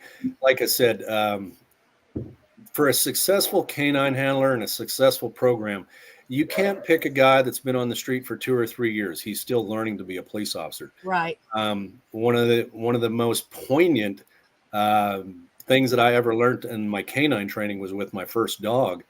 And I was about 2.5 months into the program. The head trainer was not from my agency. He was another large agency. And I thought the guy hated me. And this just, it talks about the mentality of that bond and the team. After one scenario, and the instructor basically chewed me out, and I stopped and put the dog up, and I went back to him and I said, "Hey, I'm a grown man. I don't want to be talked to like that. I know this and I know that and I know that. Why do you treat me like this? Is because I'm not from your agency." And he looked at me and he said, take the you out of it. It's called emotional intelligence. And I use it as a supervisor now. It is nothing personal. It is just professional. And what he taught me was, if something goes terribly wrong on a deployment, you're out with your dog, the dog gets injured, something happens to him, do you still not have to be a police officer, or do you stop doing everything and run over to your dog and somebody gets hurt? Right. So he said, if I'm easy on you when you fail at the task that I've given you, and if I come over to you and pat you on the bottom and I say, "Oh, well, too bad about that, Kevin. Let's try again next time." Yeah. He said, "Do you learn anything?" He said, "Or if I treat you like this is just professional and I say you failed, this is where you went wrong, you need to correct this, that will teach you that in a real environment, when something really goes wrong, you automatically go back to being a police officer." So again, on that statistic, you're not going to find really young guys in a very successful agency. There's always those shades. Oh yeah. But typically a canine officer has got at least 8 years of experience on an agency or in law enforcement. Yeah. I'm not talking about smaller agencies. I'm talking about medium to large size metropolitan type areas where they've seen a lot of things. They have a lot of knowledge. They understand the law. They understand people's rights. They understand the Constitution. And that's what all those things have to come together in the male or the human part of that team. You have to know what you can and cannot do with that dog. You cannot violate people's rights. Yeah. You cannot be loosey-goosey with the dog. He is a tool and he can be utilized as a weapon. You never want to bring your agency into a position that they're liable.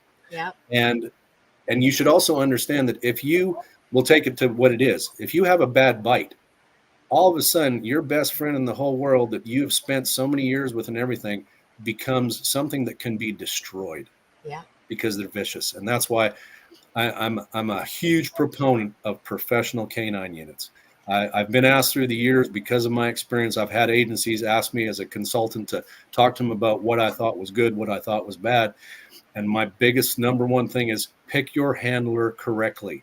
The dog is easier to actually find than it is to find the person to hold the other end of the leash. Well, I know the trainer, our trainer, dog trainer, who has worked with our dogs and worked with a lot of our Good Shepherd fosters. One of the first things she ever said to me when I met her, when we had her come out to work with our first shepherd, and she said, "I'll just tell you now that my philosophy focuses more on training the human than it does the dog. Absolutely. I can teach your dog some tricks. We can, he can learn some things. But in my experience, the breakdowns typically happen on the human's part. Absolutely. The human doesn't understand the dog. The dog is not human, so the dog doesn't know. But the human has expectations and demands and fantasies that don't fit at all. And it's the humans that need to be trained." And I just that just blew me away. And it makes me more critical when I see, these rough trainers or these, like there's punishments. Compulsion training versus Yeah. reward-based training. Correct. Instead of positive reinforcement, there's like a negative consequence. There's something unpleasant that has to happen, and Right. And it just really hit me. And I just think we're just seeing how she has been with our dogs.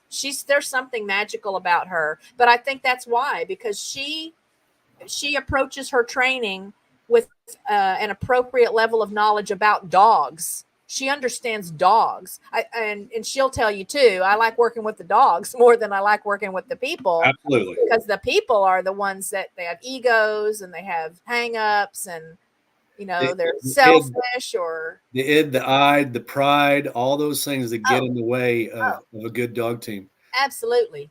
I have another picture. I'm not sure if this is also Brando. It's one of the ones you just sent me in Messenger just a little bit ago. So let me show that, and you can tell us if that's him. So this is my current alpha of my pack. Okay. This is Chase, and Chase is actually a rescue.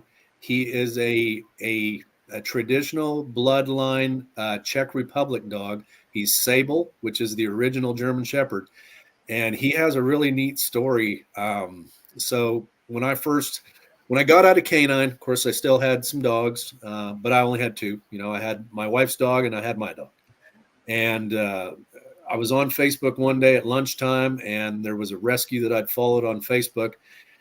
And they'd posted a dog, and they'd said, urgent, emergency, must find a new home for this dog. Like, the post we see every day now. Yeah. It was a dog that they actually had in their rescue, had been adopted out on 3 occasions and brought back. And anyway, long story short, we ended up getting that dog, but I developed a relationship with this specific rescue out of Florida. Well, about 4 years ago, I got a call from the lady that runs that rescue down in Coral Gables, Florida. And she said, hey, Kevin, we have a special case here. And I'm like, oh, goodness. Okay. It's always a special case. Thanks for thinking of me. If you're calling from 2 states away, you're betting it's a special case. Yeah. So they had this dog that they said there was a young couple. They had never even owned a goldfish as a pet, but they had gone out on their own and convinced somebody they wanted and I'll do that. I hate it, the air quotes, but they wanted a real working line German Shepherd. And so they paid a lot of money and imported this 6-month-old dog from the Czech Republic. And they put him in a crate and they left him in there 24 hours a day. And they kept him for 6 months. And then when they realized they could not handle him, they finally reached out to the rescue and said they would give the dog away because he was destroying the crate. There's a lot to the story, but in short, they were like, well, we don't give him toys because he chews them up. And we don't let him out of the crate because he goes crazy. And you just want to sit there and shake your head. No connections at all. They can't just. So he was pretty bonkers, and they said he's a working dog. He's got a high level of energy. He's got high drives, and we just don't have a foster that could really handle him. Would you be interested? Because if not, we're going to have to euthanize him.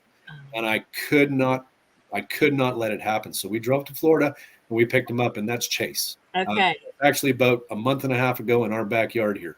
Okay. So how old is he now? He's 5.5 now. Okay. And how has he done? He's fantastic. Now that he's actually being allowed to be a dog. Yeah. He's fantastic. He does have his moments that are part of his lineage, part of the way he was built. He needs to be worked. He needs a job. And if you don't stay on top of I don't like obedience. Obedience is it's a very broad terminology, but if you don't stay on top of his working capabilities, his sit down, stay, come, here, wait, all those things, he gets, I'll use the word assy. He gets assy. But he is phenomenal. I'll never forget the first weekend we got him home. We introduced him to our pack. And at the time, the house we lived in had a patio door that came into the kitchen. And then as soon as you came in through that patio door, there was an island or a bar area around our kitchen. And then there was a center island in there. But anyway, I was teaching them immediately. Dogs are like children, okay? Their attention span goes through their youthful ages. But in short, when you have a puppy, their attention span is less than 2 minutes. Yep. So when you're doing training, you always have to do very concise training. You don't go lie down, Yes. go over there, do It's this. complicated. Yeah. Down. It's sit, it's stay, it's wait. So I was trying to work on when I opened the door that the dog doesn't just tear into the house.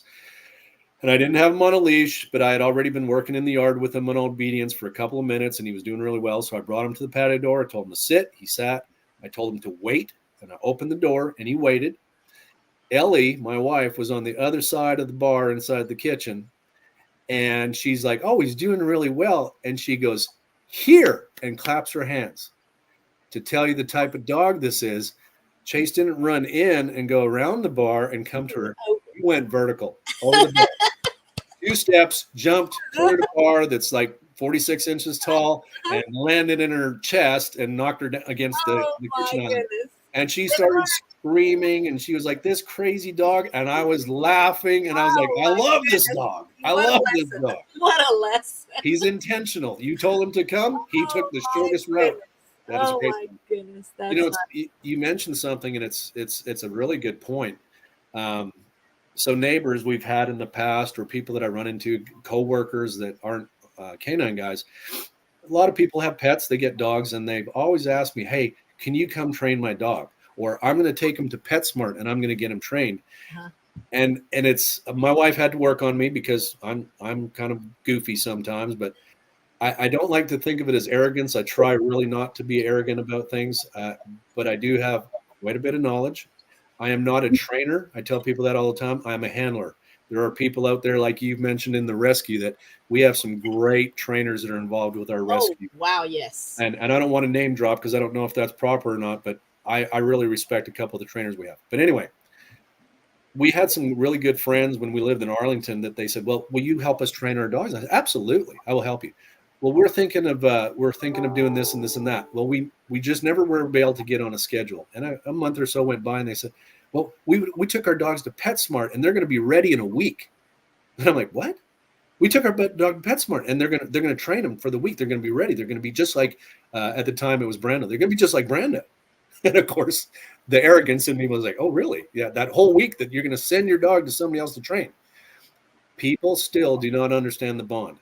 Kathy, you know it just like me. If I send my dog to you for a week, you'll teach the dog things. Oh, and he'll be bonded to me. Great. It'll be great. Absolutely. That dog will love anything you ask him to do. Anything for me. Yeah. I'll bring him home and I'll tell the dog to sit, and the dog will look at me and go, "Where's "You don't look Kathy?" like Kathy." So no. Yeah. It's all about the bond. And Absolutely. I can give people advice all day long, and people are people. You've mentioned some very, very good points. You know, we have people every now and then because we board dogs here and people are aware of our history with rescue. And a lot of times just the fact that we have German Shepherd dogs that don't destroy things. I can't, if I had a nickel for every time someone has visited our home for the first time and they see, like, we have a lot of antiques and a lot of knickknacks, a lot of breakable things, a lot of, the world wouldn't end if they were lost. It's not that. They're not like priceless treasures or anything, but fragile items. Absolutely. And people will come in and look around and go, "Your dogs don't just like tear everything up?" And I say, "No." "Oh, I could never have any of this stuff in my house. My dog would just, it would be broken in an instant or whatever." And, you know, of course we've had foster puppies, and even adult dogs. So our own dogs that we've rescued and foster failed with, they still had to be conditioned and trained and guided and redirected and all the things you have to do when you're teaching a dog how to be a family member. Right. And I feel bad for the people that are so surprised that that's possible.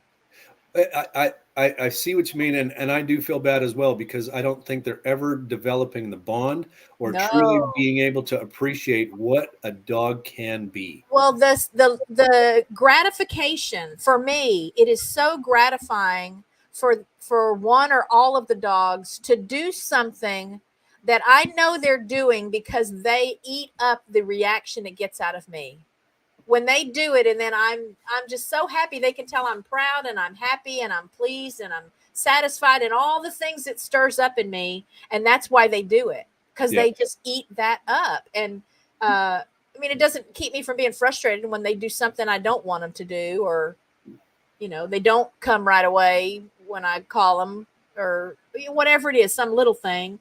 But it's just really opened my eyes to what the relationship is supposed to be like. Right. And I think you're right. The people that don't understand that it's possible to have, because these are big dogs, and that's part of why people get surprised, because they're big. I think they imagine that it would be, that bull in a china shop concept that the Mythbusters busted, by the way. But Right. people think that they're just big, and so even if they weren't trying to destroy something, they would destroy it because they're just so huge that they would be bumping into things, or they would be running because they're big, strong German Shepherd dogs. And I don't know. It just makes me sad because I suspect that you're right. The bond suffers. There's not the same level of connection. And that's why a lot of people cannot truly appreciate what a dog can be. That actually brings up another thing. I don't know if you're aware through the rescue, but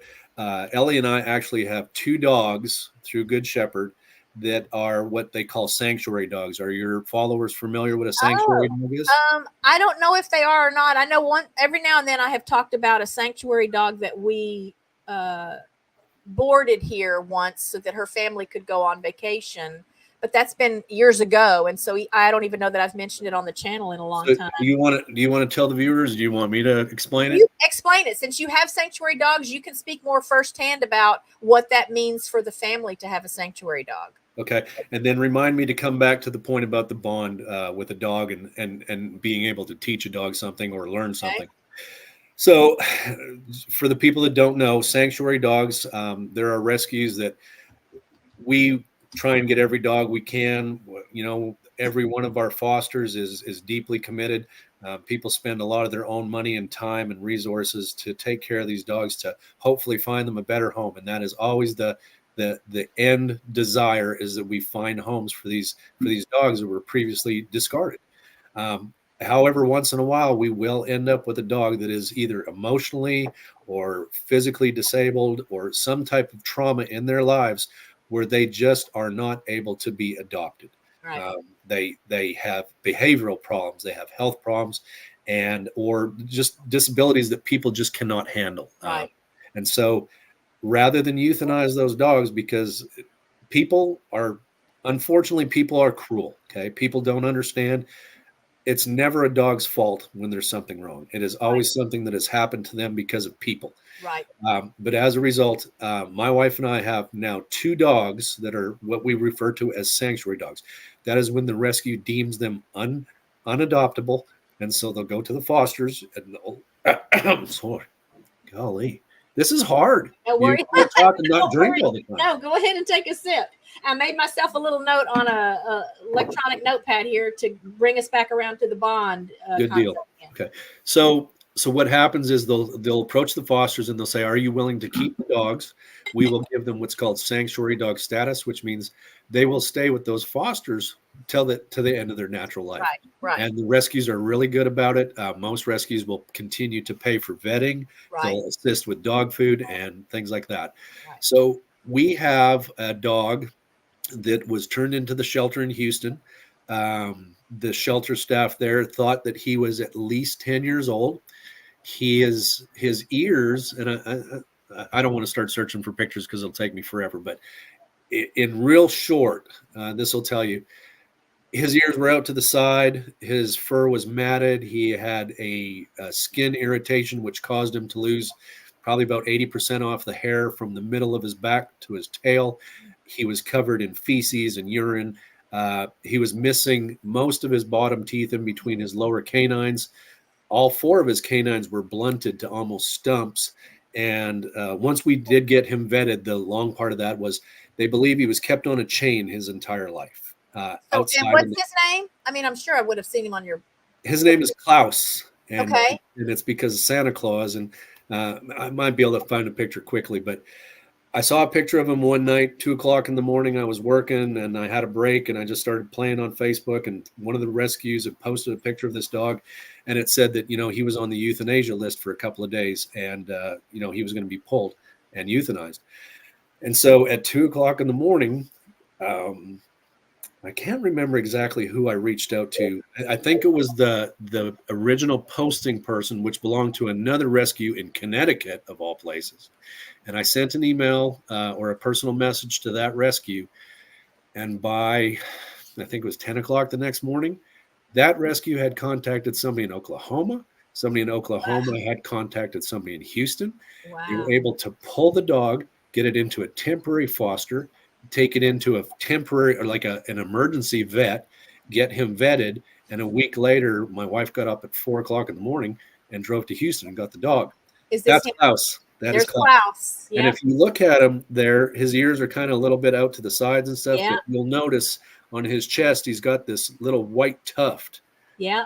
And so he kind of looks like Santa Claus. Yeah.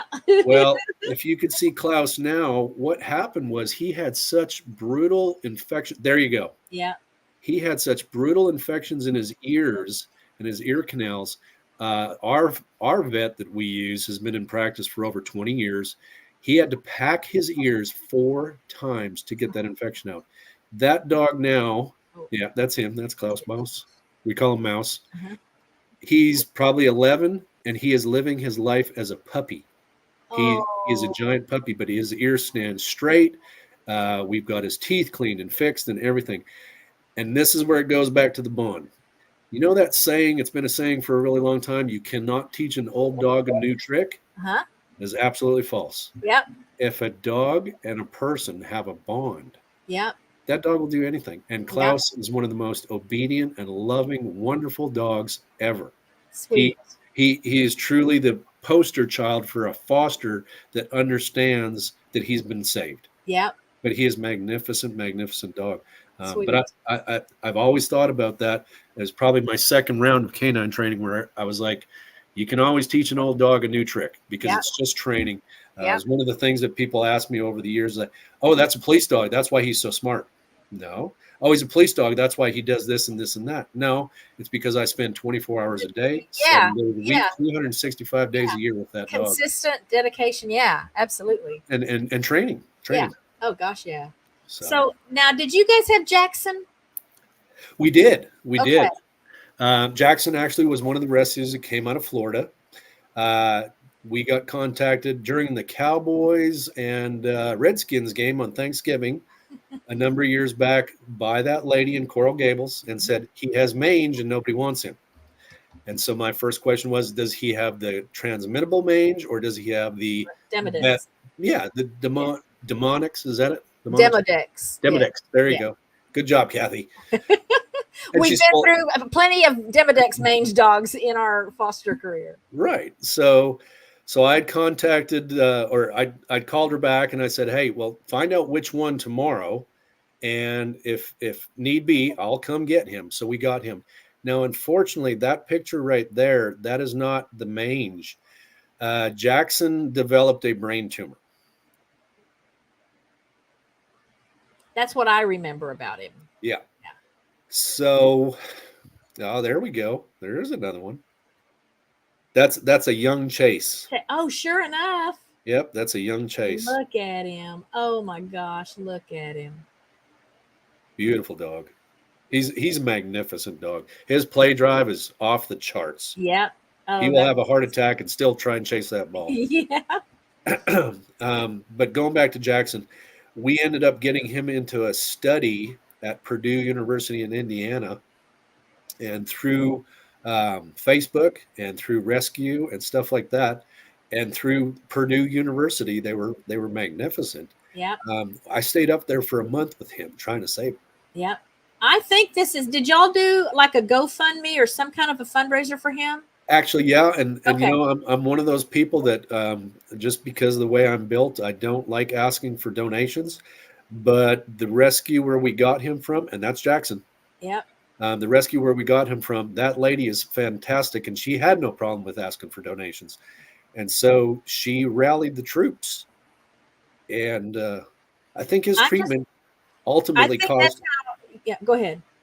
Ultimately cost over $15,000, but the volunteers and donating people and other people in rescue and just general public, they ended up even paying for my hotel rooms and my car rentals when I was up there.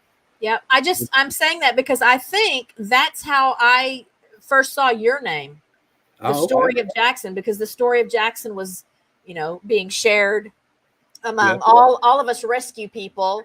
And it just really touched my heart. And I think that's probably because that would have been around the time. I think I've known you 4 or 5 years now through Facebook. And Yep. I think that would have been around the time. That was it. Yeah. Because that's how we ended up getting Chase. And through Good Shepherd, we got Phoebe. This was his recovery. He actually really tolerated the surgery well. He had a tumor that the doctors there, they were running a study on cancer and brain tumors, and they were specifically using dogs. And when we got him there, the first MRI showed the tumor inside his brain, and the doctor said that is the biggest tumor we've ever found in a living animal. Oh, wow. He was absolutely he said, imagine a container that can hold 100 milliliters of liquid, and he's got 140 milliliters of liquid in that same my sealed container. goodness. He was suffering from seizures and all kinds of stuff, but he tolerated the surgery really well. He was really good on his road to recovery. The pictures there in the harnesses, they were trying to teach him how to get to use his legs again, just like human beings. Oh, yeah. When you suffer some kind of traumatic brain event, he was doing really well. And unfortunately, he got an infection. Yeah. They were unable to take care of it, and he passed. Yeah. But he was a magnificent dog. Yeah. We lost a shepherd to a brain tumor, but we weren't, he was about 10 years old. And so it was an option presented to us to do surgery, but we didn't have the funds for it. We were just told already there were some risks associated with like the anesthesia, right, because of his age. And we just had to let him go. So one of the things that as a canine handler, and this might be interesting to some of the viewers, is that part of those 6-month schools is we go through emergency trauma training. We actually go to vets' offices and work with veterinarians. We learn how to intubate our dogs, how to run IVs. Wow. How do we carry kits with us with emergency medical supplies that if they ingest certain things, we can counteract that. Right? Okay. Wow. Think about, we deal with rescue. And so one of the things is we're trying to find dogs for homes, and we do charge an amount of money, and we do that not because we're trying to make money, but we're trying to, one, help offset the cost of what it costs our fosters and the rescue to do all these things. Oh, yeah. But there's also, we like to make sure that if somebody wants to adopt a dog, they've got to have a little bit of skin in the game. Yeah. We want you to have this dog, but we don't want you to throw him outside and leave him. Yeah. So you think about what it costs for a dog, a normal pet. One of the things we do with the training and everything else with the working dogs, they're covered on insurance. All law enforcement and military working dogs are insured. Nice. And that's not just for the dog's sake so they can get medical help, but it's to protect the taxpayers and things like that. Think about this. You get a dog, you pay $8,000 to $12,000 for a dog. Right. You have a working police officer with, again, 8, 10, maybe 12 years of service already. So he's making a good salary and he's got his benefits. Yep. Then you have a vehicle, and it has to be specially outfitted to carry that dog. Yep. Then you put a guy a person, you put a handler with that dog for 6 months through a school. Think of the cost that is involved in that. Hold on one second here. Okay.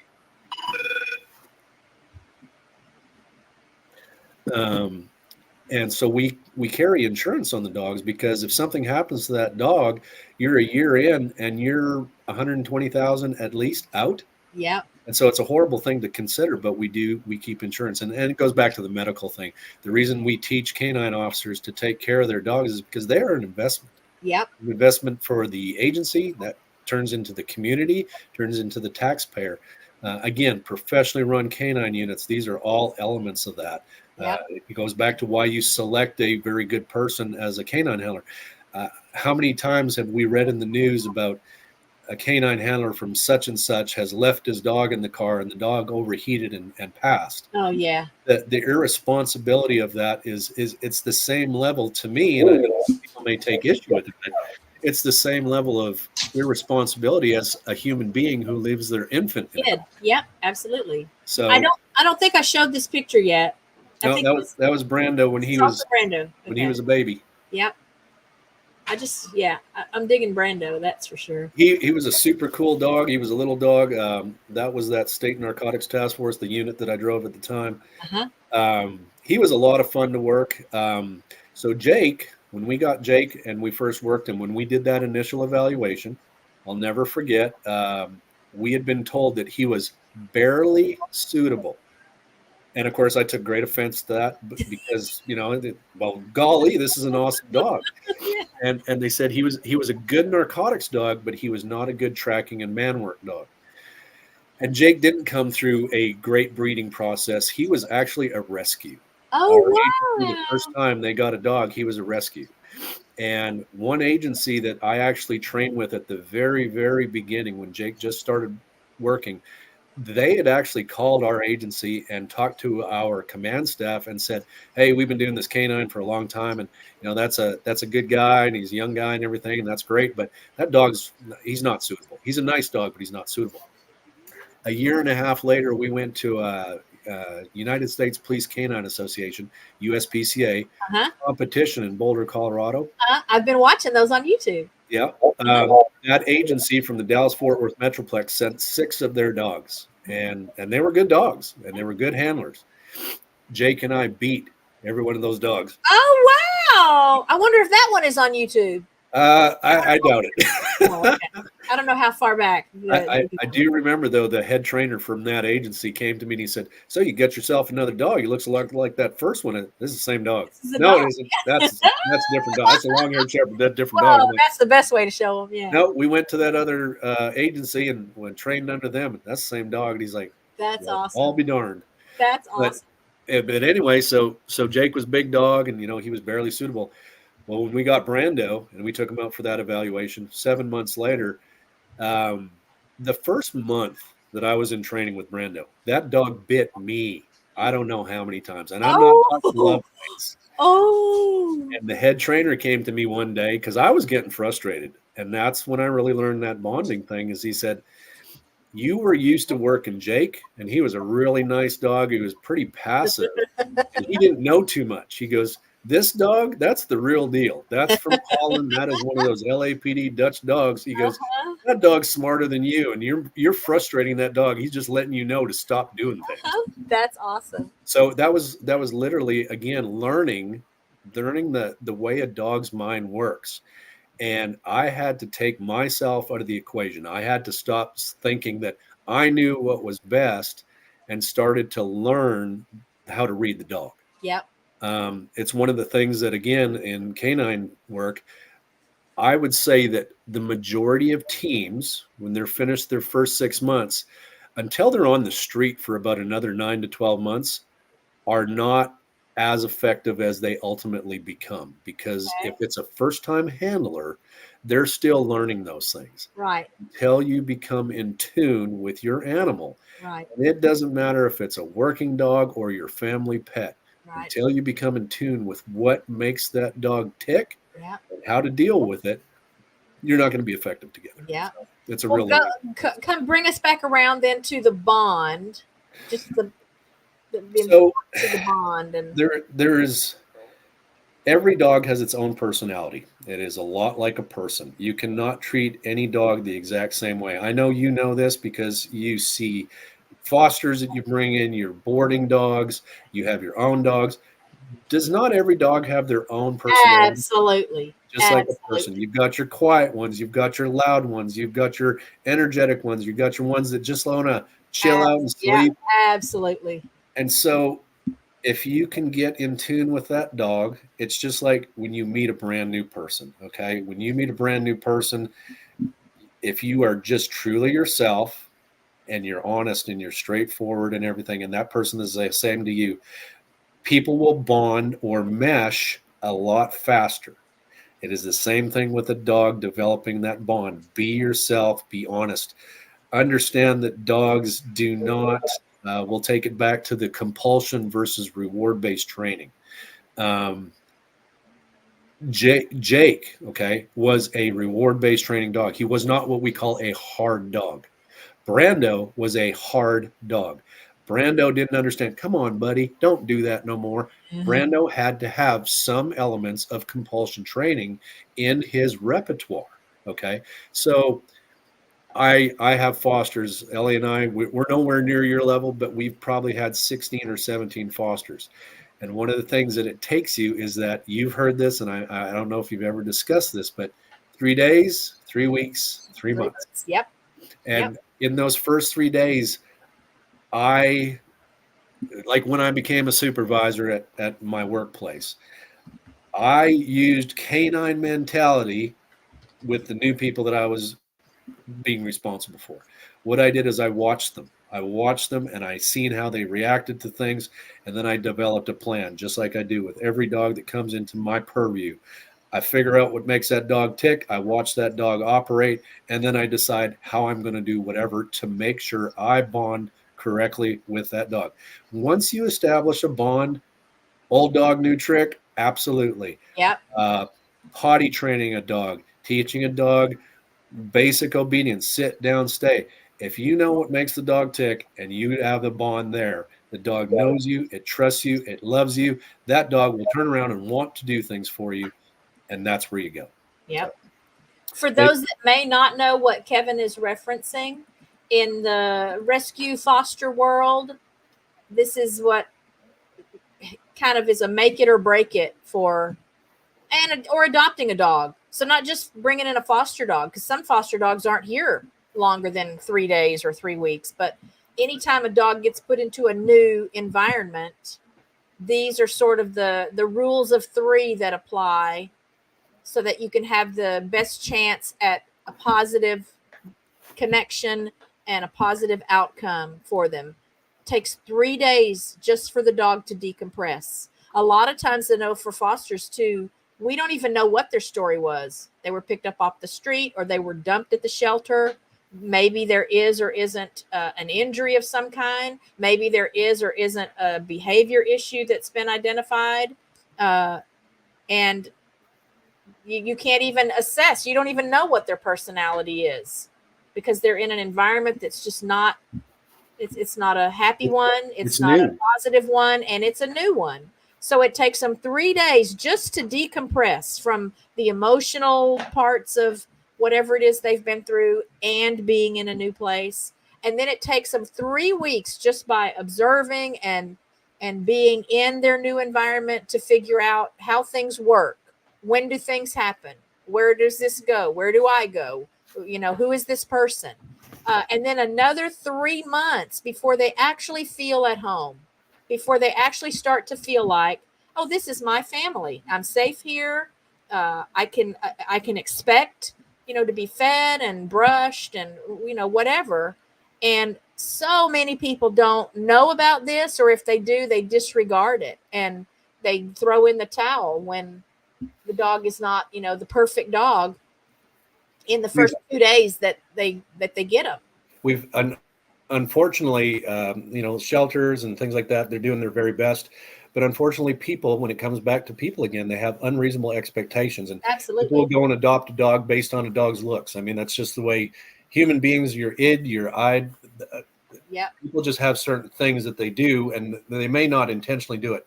But if people would just give dogs chances, like Kathy was saying, is that you put yourself in the dog's position.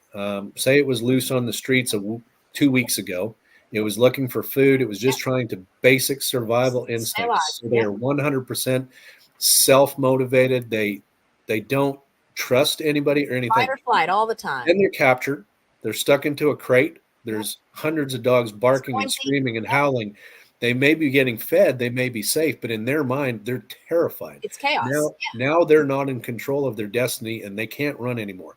So if you go to a shelter and you walk past a dog and it barks at you, a lot of times dogs, that is their defense mechanism. It's not a fight. response. It is Yeah. a defense response. Yeah.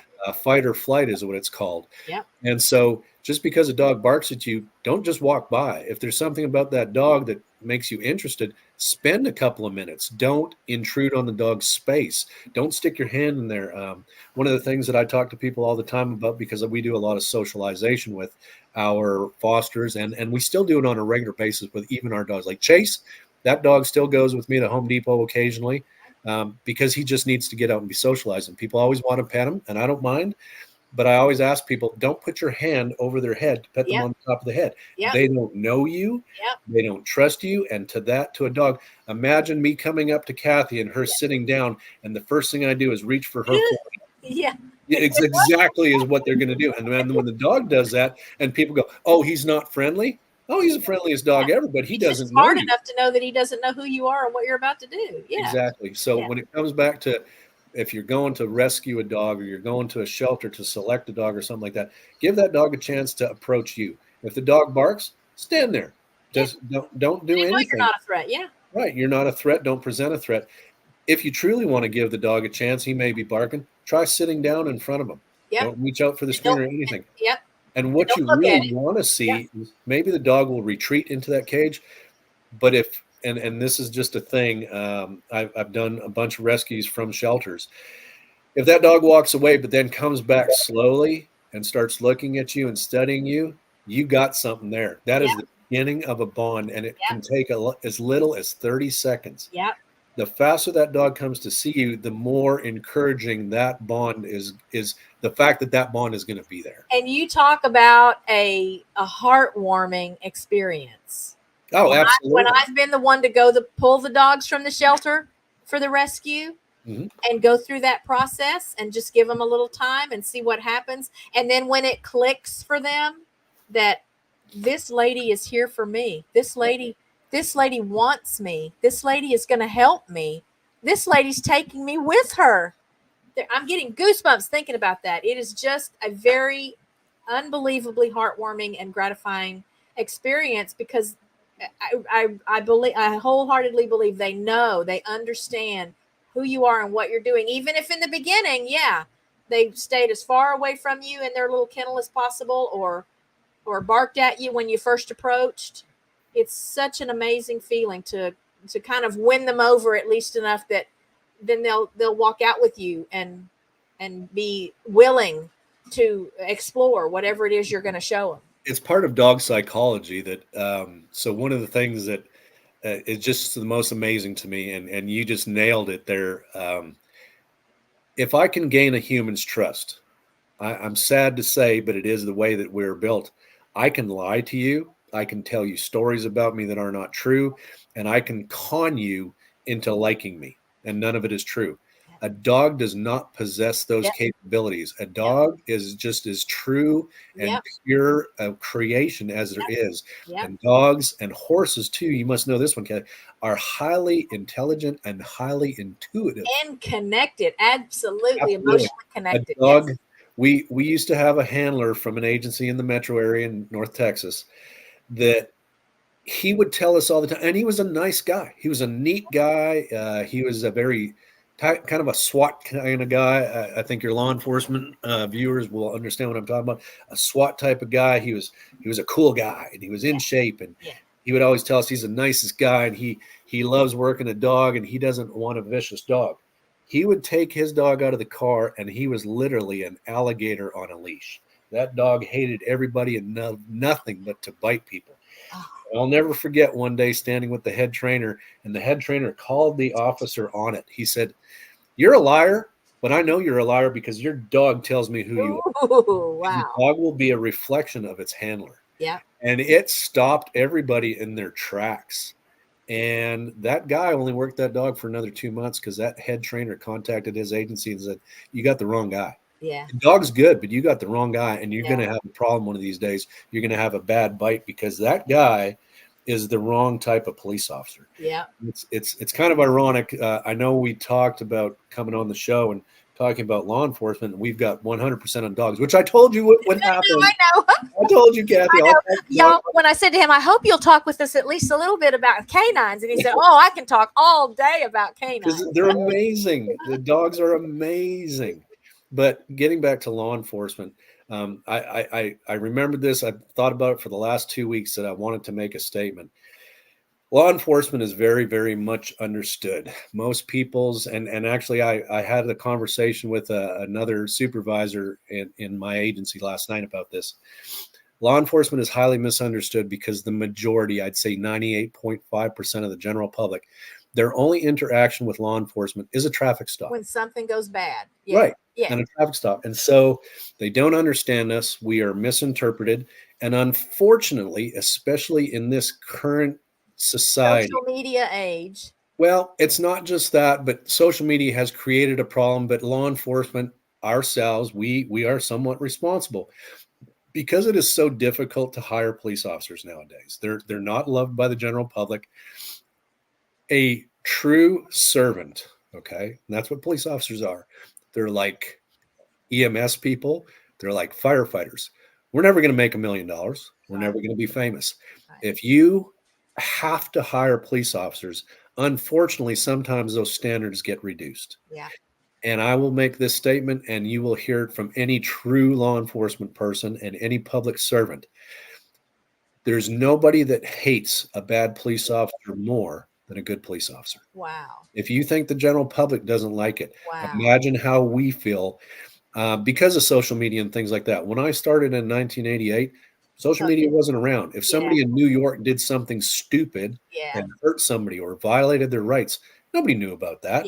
Yeah. Now, if somebody does it at 12 o'clock in New York, by 1:30, the entire nation knows. And everybody videoed it while it was happening, and it's all over. Yeah. Absolutely. Absolutely. And so bad police officers, if you're on a traffic stop, that's your only interaction with a police officer, and the police officer is not professional, and he's not squared away, he's not in shape, he's not professional. Right. The way he dresses, the way he speaks. Right. If a police officer is using foul language or bad body language or something like that, that upsets me. Okay. I have worked my entire career, and part of my job, I don't call myself a supervisor, I call myself a leader.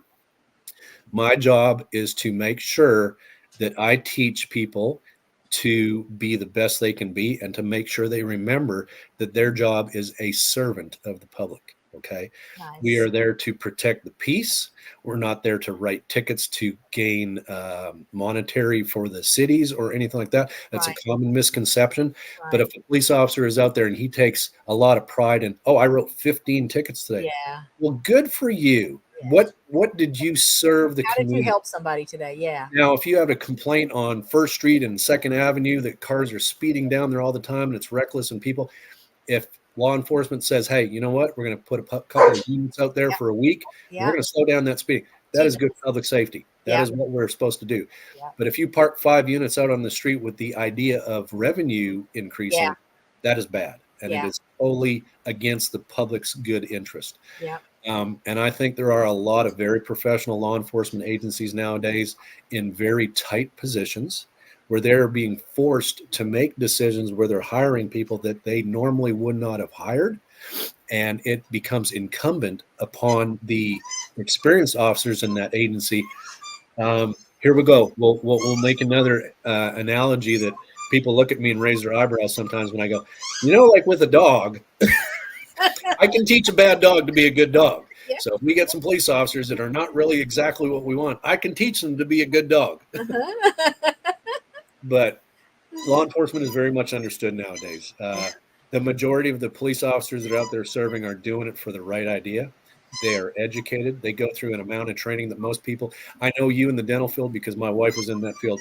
The continuing education is exhausting. Yeah. Right? Yeah, that's another full-time job. And people that maintain that education and continually increase their knowledge, they rise to the top. And it's the same way in law enforcement.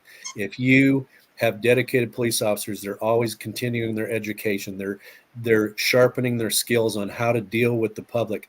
The amount of crisis intervention training and psychological education that we take is mind-shattering. People would never understand. The other day I was driving into town. Of course, we live on a property outside the city, and I seen something, and I actually brought it up. Like I said, I was talking to a fellow person in my agency, and I said I was appalled. I'm driving down the road. I was coming into the north part of the city, and there's a bedroom community to the city that has a small agency, and they are very traffic minded. And unfortunately, I know it's because of revenue generation. And as I drove by, this officer was in a traffic stop in a gas station parking lot, and he's leaning on the car door. I love that. Somebody's like sitting beside It's the foster baby. It's the foster baby. Who do you have right now? Posey. Oh my goodness. Laura Watson Hunter had her for a little while, and her work schedule changed, so she came to us. Doll. She's so precious. So I seen this officer, and I seen him for 3 seconds as I drove by, but he's got the door open on the violator car. That's what we call it, this car that he stopped. He's got the door open, and he's leaning on it like this, and he's got his legs crossed, and he's got a baseball hat on. It's tipped way back on his head. He's very out of shape, and it made my skin crawl, because and the lady was probably in her 60s or above. And I thought, if that is the only interaction this lady ever has with a law enforcement officer, is that the one that you want presented? Oh. Absolutely not. And it bothered me so much that I haven't got it out of my head. Yeah. And I want to go by there and go, hey, you know what? A baseball hat is for playing sports. Yeah. Okay. If you want to be a police officer, you have a responsibility that if I have to come to your house in the middle of the night because somebody's trying to break in, and I have to wrestle with somebody to stop them from hurting you, or your family, should I not be in good shape? You need to be able to do it. Absolutely. I'm 56 years old, and I can still run 2.5 miles in a really good time. I don't like maintaining that level. I love hamburgers and pizza, but I can't do it. Yeah. You have a responsibility as a professional to maintain a certain level of deportment. When I am interacting with somebody from the general public, I am going to be the most professional and courteous person I can possibly be. Yeah. And I need to understand, and good police officers do this. If I stop you because you ran a stop sign, and I come up and I'm short and I'm curt and I'm not informative, is that a positive interaction? Well, if the person behind the wheel is already nervous or stressed out or feeling kind of guilty, we have to take that into consideration. Yep. Are you a hardened criminal? No. You're a lady that's driving down the road that maybe was distracted for a minute, and you rolled that stop sign. So if I come up to you being short and unprofessional and I'm leaning on your window, what is your interpretation? It's right not away. Positive. Right. As opposed to if I come up and I'm professional and I'm clean dressed and I'm clean cut, I'm in shape, and I'm courteous, and I say, good afternoon. My name is so-and-so. The reason I stopped you is for this. Do you have your documentation with you? Does that not give you a level of, okay, he's professional? Yeah. And then I have to take into account that you're nervous. Yeah. You may not respond to me in a way that would be normal, how you talk to people. So I need to understand that. Yeah. And you don't take it personally. You don't take it personally. Yeah. What did I say a long time ago? Mental maturity, you know? Absolutely.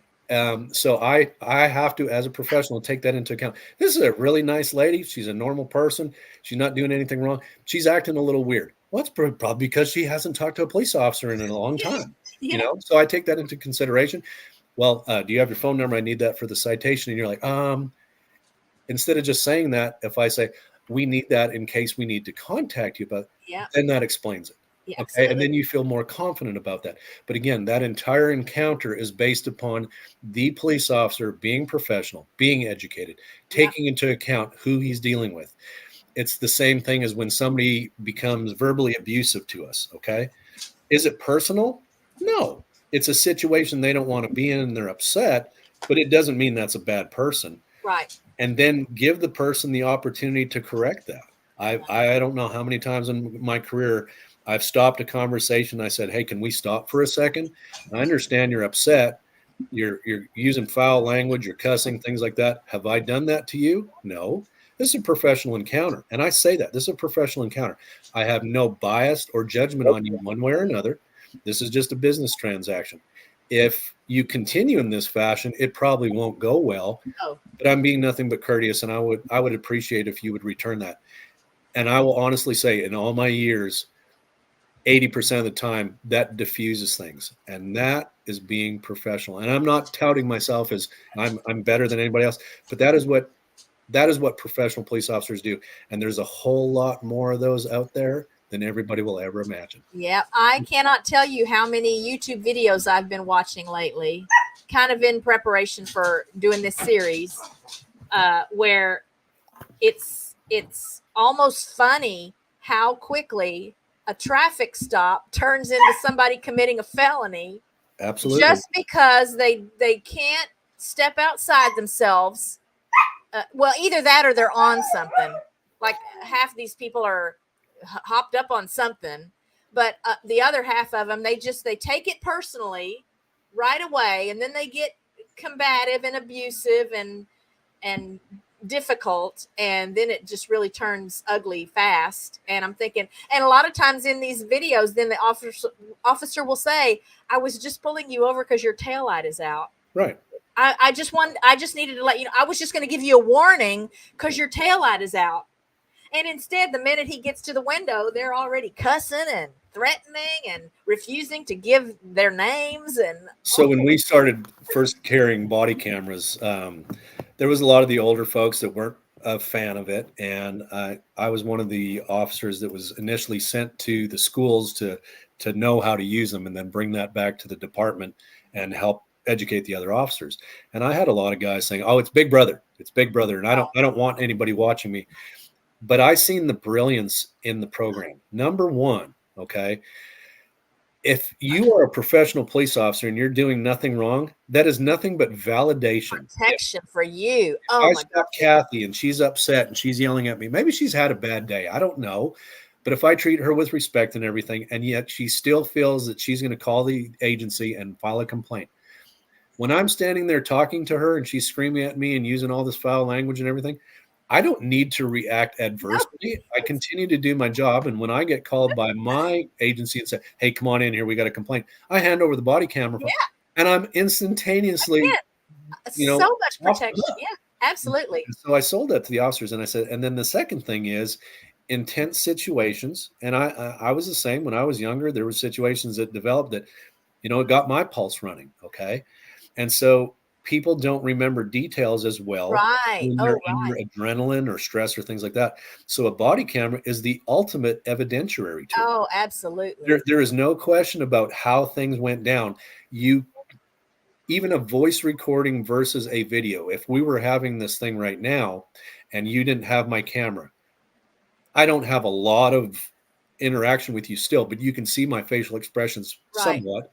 Right. But in a body cam encounter, when you can see their facial expressions, what they did with their hands, it helps explain why officers do what they do. Absolutely. And like you said, the most simple things can turn into felonious type situations. Absolutely. I've seen it in so many videos. It's not even funny. Yep. It's not even funny. And as a leader and / supervisor, I will say that I like using body cameras to continually, I trust my officers, but I verify. Trust and verify. So everyone's the standard for any industry. And most agencies do this. Yeah. What you do is just randomly check body cameras. And if you see a behavior or something like that might need to be corrected, or, just, hey, I noticed when you're talking to people, you might be a little bit short. I'm not cutting you on that. Right. But maybe try this. Yeah. Because again, it goes back to law enforcement is a professional occupation. Right. And 99% of agencies are invested in making sure we're providing the best service to our public that we can. Right. So, anyway, that was kind of a little tangent onto the law enforcement. It's part of what I was hoping to explore with all of my guests is, just how body cams have fit into the picture, because I look at it and I'm speaking from, again, the standpoint of like watching these YouTube videos where it's the body cam thing that happens and the violator is saying just absurd things, why did you hit me? Something like it didn't happen. I just was looking at it. And the officer will often say, everything is on body camera. Everything is on body camera. Well, why did you hit me? Ma'am, I didn't hit you. Everything is on body. And the person just goes on and on. Like they think if they say it enough times, it's going to change what actually happened. It just blows my mind. Yep. And yet that makes me a big fan of the body cameras. It was a number of years back. I can't remember when, but I'll never forget. And I've had officers say this to me, that they get really upset when the people are videoing them. Is it frustrating? Yeah. But you know what? If you're being a professional and you're doing nothing wrong, hey, the more camera footage, the better. Absolutely. And so I remember the first time I did it, there was some females and they were upset with the situation. They were doing something wrong. And I made contact with them. And one of them was pretty close to me. And she had her camera right in my face. She said, just so you know, I'm videoing you. And I looked over at her and I said, well, that's great. I'm videoing you too. We'll get together and we'll make a family movie. And it instantaneously diffused any type of, I think she realized how silly she was being. Yeah. But it helped me maintain my bearing. Yeah. Well, and you didn't lose your cool over it. Exactly. Yeah. And you need to stop now or I'm going to arrest you or, Yeah. And there's no need for that. I mean, people have a right in certain situations, as long as they do not interfere with the officer's duties, what they're doing, they have a right to film. Yeah. Yeah. And again, it goes back to, you know what? My body camera picks up a good amount of footage. But if there's somebody out 10 feet away and they're viewing the rest of it, there's even more wider angle, I'm grateful. Because as long as I didn't do anything wrong, that just helps me even better. Absolutely. Before I wrap it up, though, I want to show some pictures that are dog. Well, one more dog, because this, I think, is your current foster. Let me pull her picture up. Hey, Serena. Oh my goodness. Yes, that is. So this is I was saying before you came on that you guys have a puppy Malinois right now, and that those two things together are a recipe for at least a whole lot of tired people in the house. But isn't she cute? She is absolutely magnificent. She's a 4-month-old Belgian Malinois, and her name is Annika. She is brilliant. She is uber trainable. But one of the things about the breed, and I know you know this, Kathy, but I hear people all the time saying, I want a Malinois. I want a Malinois. Okay. Have you ever had a working line shepherd? Have you ever had a high drive shepherd dog or a high drive lab or any of those breeds that require a lot of maintenance and training? Right. No, but I saw them on movies, and I think that's a cool dog. That is absolutely not the dog for you. That is not a starter dog, y'all. It's not a starter dog. And I'm not trying to say that because, I've worked canine. I'm doing it for the best interest in both your family and for the animal itself. Absolutely. One of the things my wife, how many of these poor puppies end up in shelters because people get them and they just can't. And that was Annika's deal. So, I'm part of Good Shepherd, and this is another rescue that we're helping out. But 3 weeks ago, there was a young couple in Northwest Dallas, and they found her running in the street. They didn't even know what type of dog she was, so they didn't want her to get hit. They gathered her up, got her into the car, and they tried to reach out. They took her to Dallas Animal Services, and they said they would euthanize her. She's not chipped. She didn't have a collar, so they were instantaneously going to euthanize her. By some miracle, the people held on to her, but they realized they were out of their element. And she's a very high energy dog.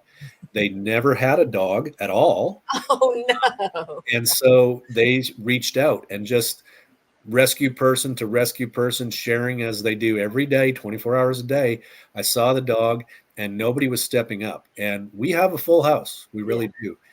And I knew that in the wrong hands, there could be a tragedy. Yeah. And so, against my wife's better wishes of 26 years, who knows dogs, and we still have little conversations about this, I reached out to a fellow GSR foster who's pretty knowledgeable about the breed. And it was kind of a funny story. I said, could you go evaluate this dog? And I'll put you in contact with the person who has her right now. Oh, yeah. So the next afternoon, this foster sent me a picture at about 6:00 at night with the dog in her car. And I called her and I said, evaluate, not get.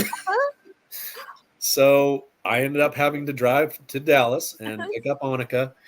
And in the first 7 days, Not only is she a puppy, but she's a Malinois puppy. So we're going to multiply the destruction and energy level times about 7. Yep.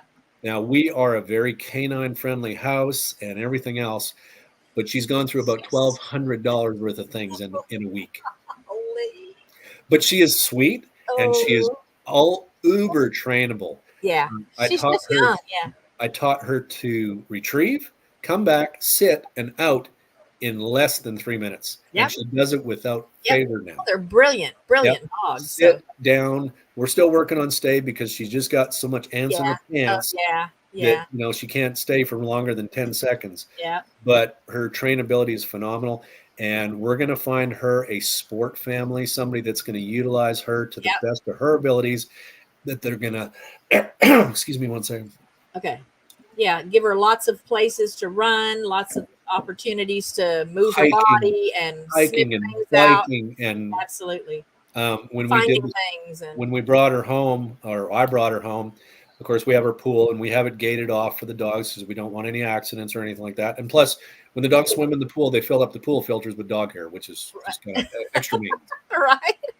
But so we wanted her to know the pool and everything, and we brought her into the gated area around the pool, and she looked at the pool for about 5 seconds and took a Superman dive into the deep end. Oh, just instantaneously launched into the pool. She's a 4-month-old puppy. We don't know if she can swim, and that was kind of I regressed in my dog training. Dogs naturally can swim. Yeah, but anyway, I was about to throw off my shoes and jump into the pool, and she paddled right back, and we were laughing and petted her, and she started running around the pool, smelling everything.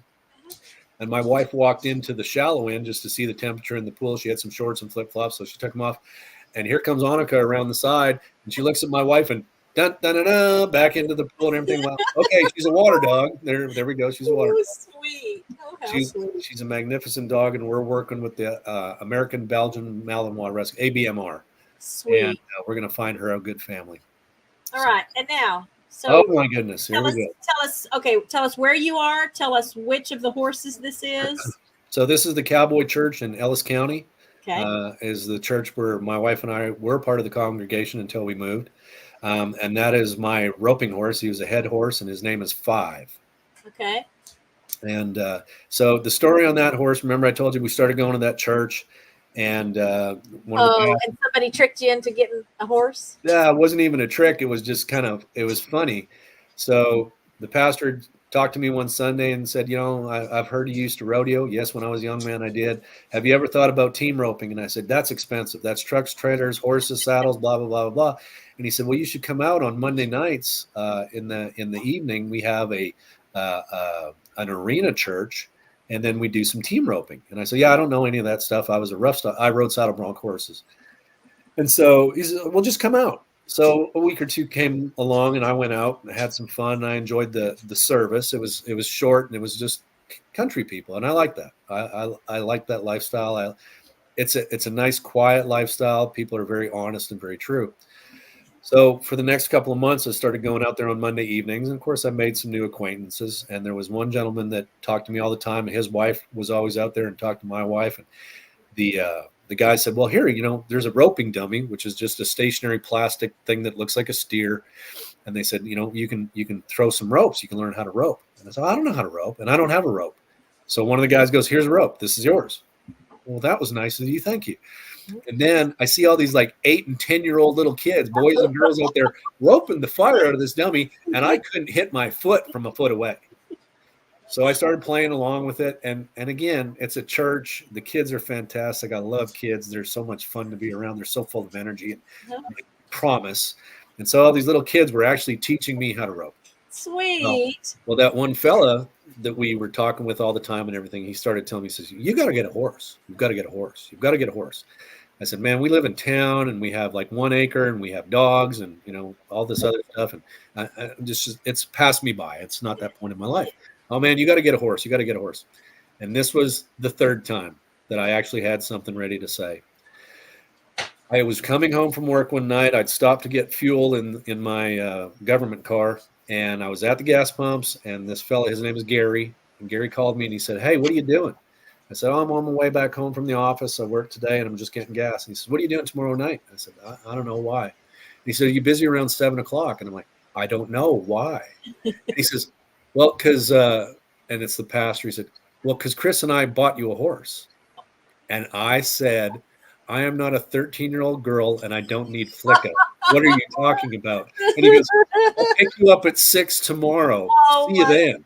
oh my goodness. And the next night he came by and drove me down to Cleburne, Texas, and they had gotten together and bought me a horse. Oh my goodness. And 10 years later, we live on a big property with a barn and a shop and gates and pastures, and we have 3 horses now. We've had up to 5 because we actually rescued 2. Uh-huh. But we've got 3 of our own horses. We've got 2 4-year-olds right now that are really super cool horses. They're about to go into training. My wife barrel races, and she's getting into breakaway roping, and I team rope. Sweet. So Yep. 4, that's still a spunky baby. Yes, but they have excellent ground manners. We can put saddles on them. We can put halters on them. They take the bits nice. They're really great ground manners, great horses, but they haven't been ridden a lot. And unfortunately, my bones don't heal the way they used to. Right. Yeah. And so I've decided to, just like dog training, we've sought out some professionals, and we're going to send them off for training. We did a lot of our due diligence in finding trainers, and trainers for horses, like dogs, you find some that are into compulsion type training and some that are reward based. And I've been amazed over the years. Another saying, I like sayings.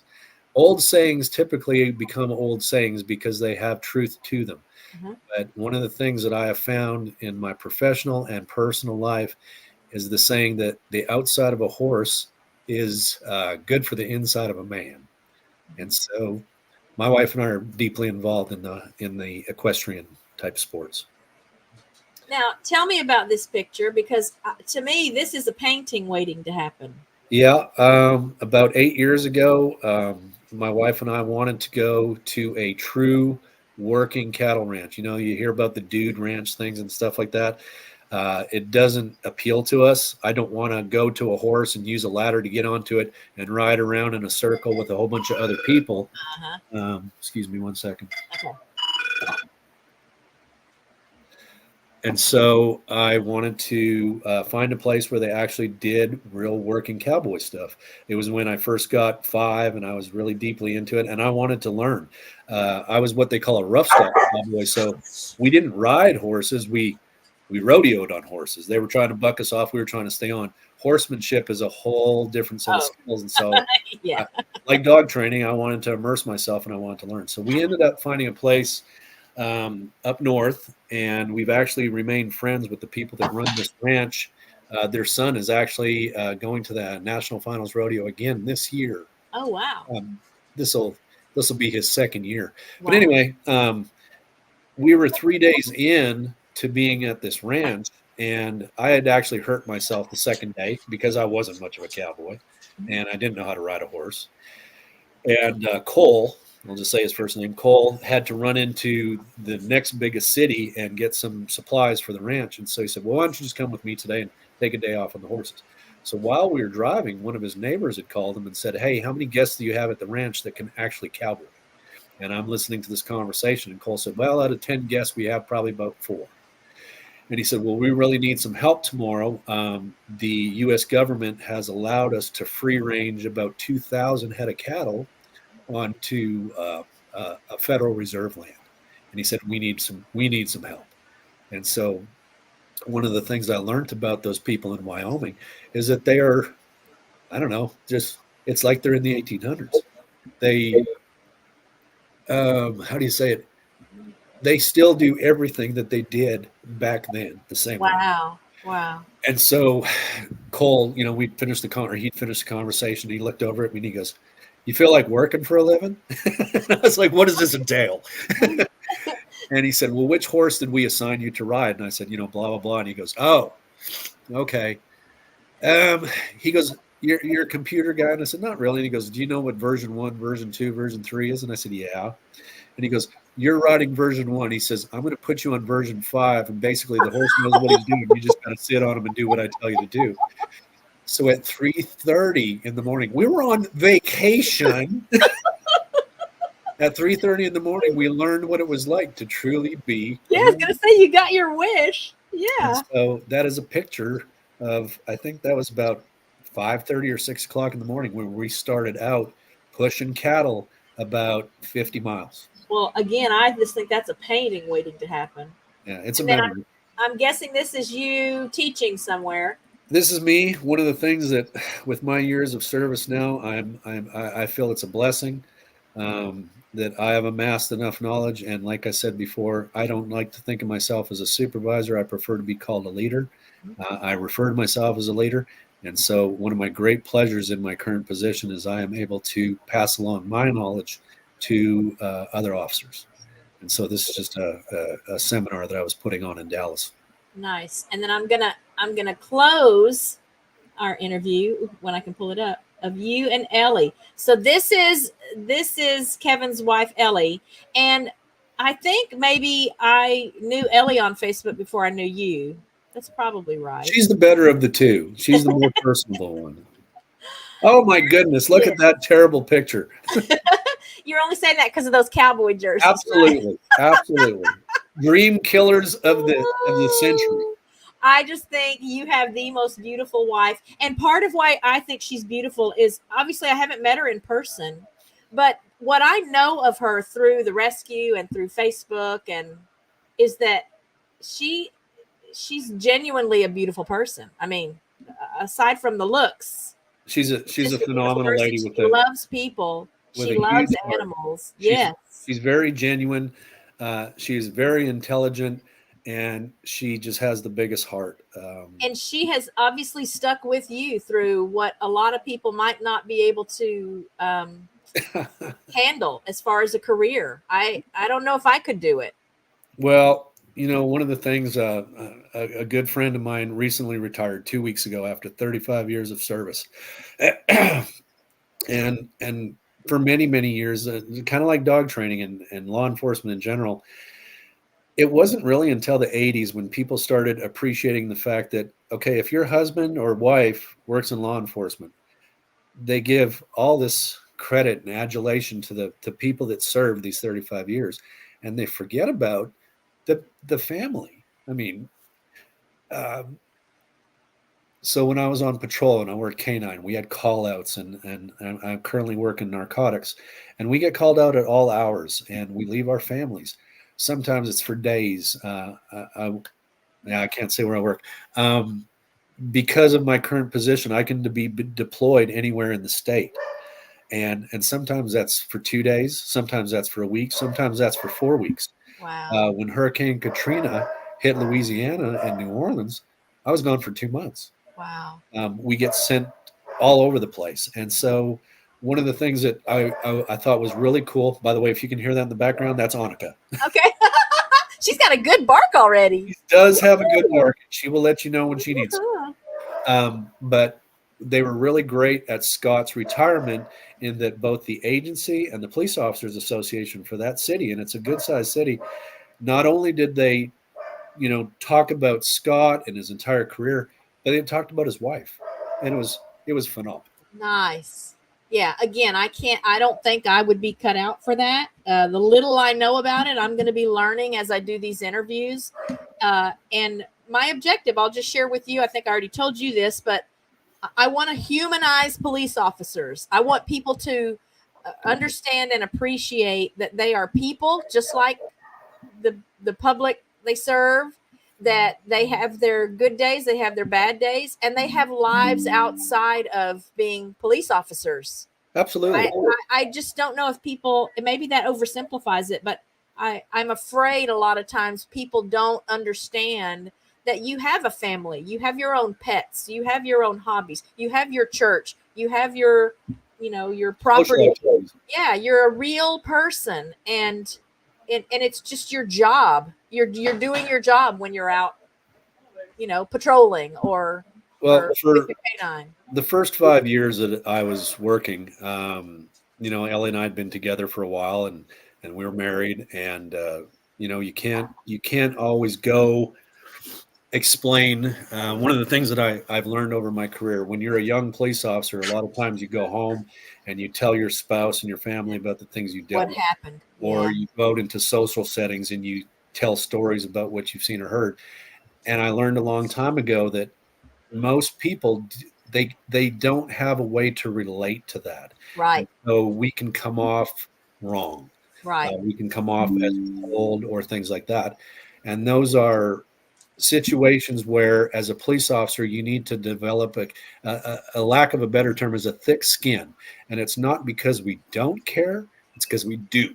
Yes. And so Ellie, like any normal spouse, was always concerned about, if I was going to be okay. Okay. Yeah. She'd not sleep at times, and Yeah. she'd text me at 2 o'clock, 3 o'clock in the morning, like, "Are you okay?" Yeah. And so I was already working on the governor's task force. I was working a dog, and the lieutenant for the agency that I worked with, his wife and stuff were going through some issues, and I had said, yeah, Ellie's always worried about me, and it causes stress in our relationship, and it's just a byproduct of the profession that, if a person goes to an office Monday through Friday and works every day, that's normal, and people can relate to that. Like, again, the dental field. My wife worked for the same dentist for 27 years. She went to the same building every day at 7 o'clock and Yeah. left at 5 o'clock, and that's just normal. Yeah. But to be called out at 10 o'clock at night, to be gone for a day or two Yeah. or something like that, or to not know when your spouse receives a phone call what they're going to, Yeah. drive a person crazy, and that causes stress. Yeah. So anyway, that lieutenant said to me, he says, "Hey, why don't you ask her if she's willing to come out, like, on such and such a night? She's obviously not allowed to ride with you, but she can ride with me. And because I'm a supervisor, I can go wherever. I'm not assigned to a patrol area." Right. And he said, "So she'll ride with me and we'll just check in on you occasionally throughout the night." And I said, "Yeah, that'd be great." So I talked to Ellie, and she was like, "Oh, yeah, yeah, yeah." So a few days later, she came out. It was a Friday night, and it happened to be a busy night. And she ended up going home at about 2 o'clock in the morning. 'Cause she's not a night person. And so she had gone home, and the next day, woke up in the morning and stuff, and we got up and we're having breakfast and talking.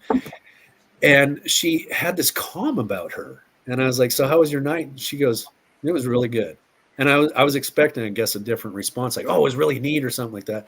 And I go, "Okay, so, did you enjoy yourself?" "Oh, yeah, we seen this and we seen that." And I said, You seem to be real calm." And she goes, "I feel good." And I said, "Why is that?" And she goes, "Because I know you."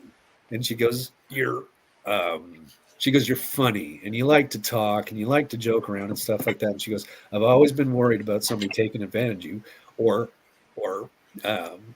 you getting into a situation where you get hurt." And she goes, "I watched you last night." She goes, "You're terrifying." And I'm like, "What?" And she goes, "I didn't know who you were. You're serious, and you're polite, and you talk in a different tone. And that dog is sitting in the car watching you like radar and barking if you even flinch the wrong way." She goes, "I have absolutely zero concern." She goes, Oh, "Just wow. riding with your lieutenant and seeing the camaraderie and the Uh-huh. professionalism," Mhm. she said, "and the way that you guys handle your business." She goes, "I couldn't believe it was my husband." She What a said, "You're a blessing. different person." And I was amazed. What And a blessing. it took all that stress away. And I mean, now, a lot of times I'll go to work in the middle of the night or something like that, and she'll text me from the bedroom saying, "Have a good night." Yeah. Instead of I'm me out. Don't bother me standing, now. yeah, instead of me standing there and going like, "Are you going to be okay? Where are you going?" She's not worried anymore. Yeah. And so, but that's something that most people never think about. And I applaud you for the articles that you're putting together and the podcast that you're doing, for bringing some kind of insight. I mean, again, it becomes professionalism, it's transparency. A good police officer, a good law enforcement agency is never going to not want the public to share in what we do. I hope so, because we all know that, again, that one bad apple that makes the news and is all over the social media because he had a bad day and maybe didn't handle himself as well as he could have. That just hurts my heart, because I know that doesn't represent 95% of police officers out there. Actually, so I don't know if you can find that statistic, but one of the things that's always been poignant in my mind is when they do comparisons of bad deeds done by professions. Okay. When it comes to police officers, the amount of wrongdoing by police officers is in the 0.00 range as opposed to any other occupation. We're talking doctors, lawyers. We can throw politics out there, but my God, we'll be on the podcast for a week. There is no occupation out there with less impropriety than law enforcement. Wow. I will look for that and find it. I can post it on my community tab. So I'll put that on my to-do list. It's making me right away. That makes me think of like pit bulls and the bad reputation they have. And then when you look at a list of like dogs that are most inclined to bite or be aggressive, they're at the bottom of the list. Yeah. And that goes back a German Shepherd's higher on the list than a pit bull. Yeah. So, and that goes back to one of those things about, the bond and the type of person. We have an acquaintance we don't talk to anymore, but he was big into pit bulls. And of course, because I was a dog guy, he always wanted to ask me questions. And we went over to his house one day and he was being so rough with his dogs and I mean, hitting them and grabbing them and stuff like that. And they were aggressive dogs. And I was like, you taught that dog to be that way. Right. And he goes, well, it's a pit bull. Right. No, that is no excuse. Yeah. A dog, and it goes back to that bad handler, that story I was telling you about. If you teach a dog that is acceptable behavior, or you bring a dog up in that type of environment, what did you expect? Right. Absolutely. Whereas if you teach a dog love and compassion and responsibility and stuff like that, you will end up with an outstanding pet. Absolutely. It is nothing but time and effort. It's learning self-control, mental maturity again, that same thing. Dogs are a representation of the person on the other end of the leash. I only feel bad now because when new people come, our girl Serena, it puts on such a show and she's got to bark and growl and carry on like it feels compelled to let me know there is someone new here. Are these people supposed to be standing here? You're talking to someone I don't know. Are they supposed to be talking to you? And right. I some of it, again, she's old. She's at least 11. She's got arthritis, so she can't get around very good. And she's just crotchety, but I don't know. I feel a little convicted. I just need to work with her more and help her understand that if someone comes into our home and they're talking with us, it's because we know them and they're allowed in our home. But right. Did you see that little clip that I posted a couple of weeks ago about it's a German Shepherd and the ticker tape underneath is the dog just sitting there kind of looking, and it says, "This person is breaking into our house and stealing everything." Yeah. Because Daddy always told me not to bark. Nice. I'm just going to sit here. Yeah. And so that's one of the things with Annika. I mean, she is very vocal. And because we're doing renovations, we have contractors in our house a couple times a week. And it is frustrating. It's that puppy yelpy bark. Yeah. And so Ellie has been like, enough. And I'm like, just hold on. She's doing what she comes naturally. She's protected. It's instinctive. Yeah. Which, going into the dog psychology thing, I want to temper that, but I don't want to kill it off. Correct. She's obviously got a bond with us. She's obviously thinking this is her house. So the 3-week thing is coming into order. Right. Knows that the other dogs bark. And the only thing I want to do is get to her that it's cool to bark. That's what we want you to do. Right. This is your house. You protect. But when we say enough, that's enough. Right. It means everything's okay. Yeah. But we don't immediately shut up. No, we don't do that. So good girl. Yeah. Enough. So, and we also let our dogs, and it's a funny thing. You can always tell right away people that are scared of dogs. It's a funny thing that I'd say about 90% of the contractors that come to the house like, "Oh my goodness, your dogs are so well behaved. Can I pet them?" And I always tell our dogs would love to see you because it'll make them feel better about you walking in and out of the house all day today. So I'll bring them out and I'll let them smell them and stuff like that. And a lot of people do like dogs. And if they're well behaved, you should never be concerned about letting your dog come. Like if you came to my house, I know you want to pet my dogs and I want my dogs to be petted by you. Yeah. So I would love when you say, "Could I meet your dogs?" Absolutely. They want to meet you. I want you to meet them. And then everybody's going to be cool and you can walk around the house and do whatever because they know that you're okay. You're a good person and you're allowed in my house. Not to toot my own horn, but we are a sniff spot location. And so people rent parts of the property like for a private dog park. Mhm. So I always will meet first time guests just so I can tell them, here's the routine. You enter through this gate, you have the paddock and the back pasture and the barn, and there's a fence everywhere. I have the app open. If you need me, just send me a text message. But I always will ask when I'm going out the front door as they're pulling into the front of the house, is it okay if I approach? Because some people have very reactive dogs. Right. And a lot of people will tell me, well, they're going to bark. They're going to bark because they get really anxious or excited if somebody new comes around. And many times I approach then the dogs and they stop and they look at me. And, I talk to them and I'm talking with the people, and then the dogs want to get close and sniff on me. And then the people they're like this. They say, you must be a dog person, because usually they're going bananas and trying to get the person. And it goes into that intuitive state.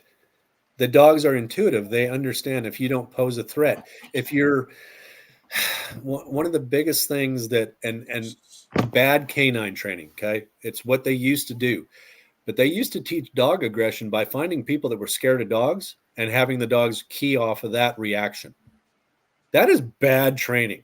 It's bad training, but that's it cruel was for everybody involved. Wow. Exactly. But it was a standardized way that some places taught dogs like car protection, right, how to bark, things like that. It was poor. Oh, wow. Now, of course, we've gone away from that completely. Fortunately, yeah. But again, if people are not comfortable around dogs, the dogs will sense that fast. Here's a little ditty. A dog's sense of smell is 100,000 times more powerful than a human being. Yeah. So a dog can hear your heartbeat in the dark from 50 feet.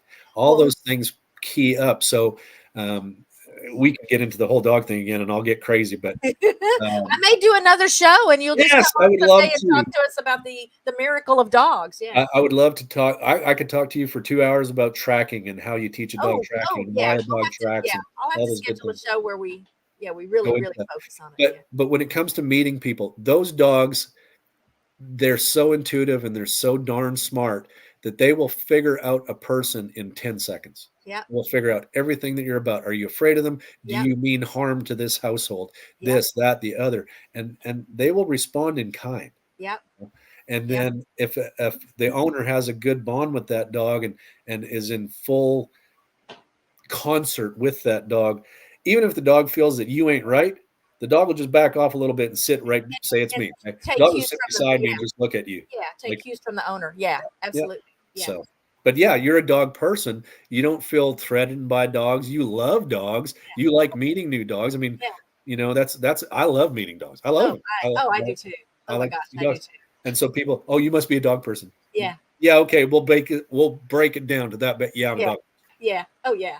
So, anyway. I'm proud to admit I'm a dog person. Yeah, I'm good with that. Well, I am beyond thrilled that you were on the show today. And I really do. I want you and I get together. We'll pick a time. And if it's not live even, we could do a recorded thing some other time when it doesn't have to be after you only had 5 hours of sleep or whatever.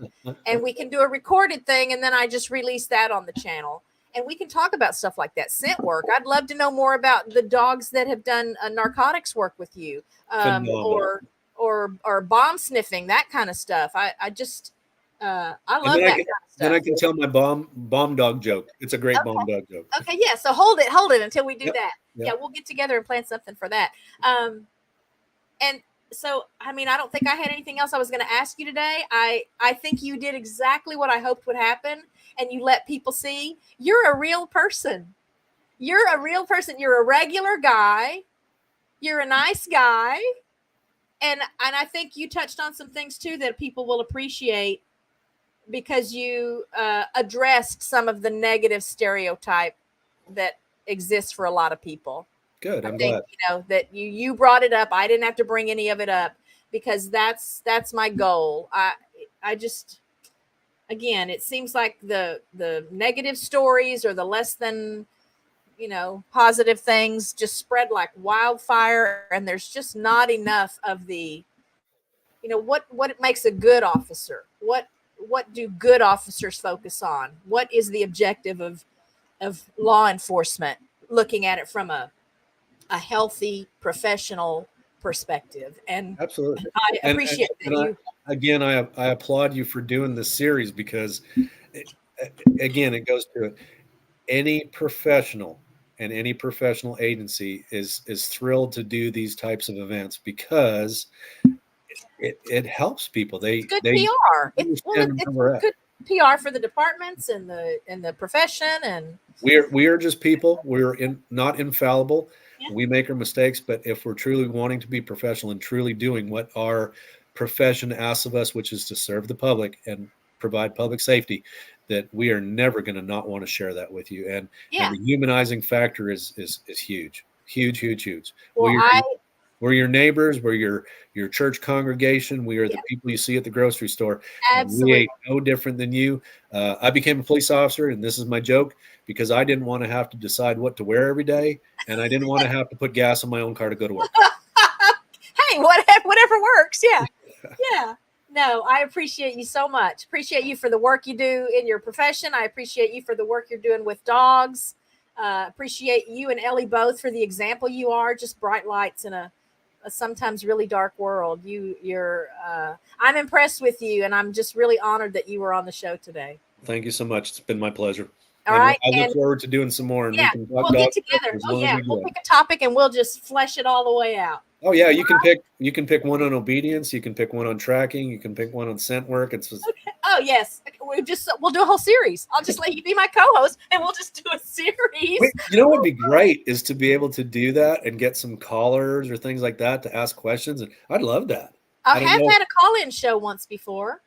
So, maybe we can make that happen. Help share that knowledge. I mean, there's tons of organizations out there that just because you're not in law enforcement doesn't mean you can't teach these dogs. Like, you're familiar with Schutzen and stuff like that. Oh, yeah. But there are multiple organizations that like there is a civilian scent work dog organization. There's multiple of them.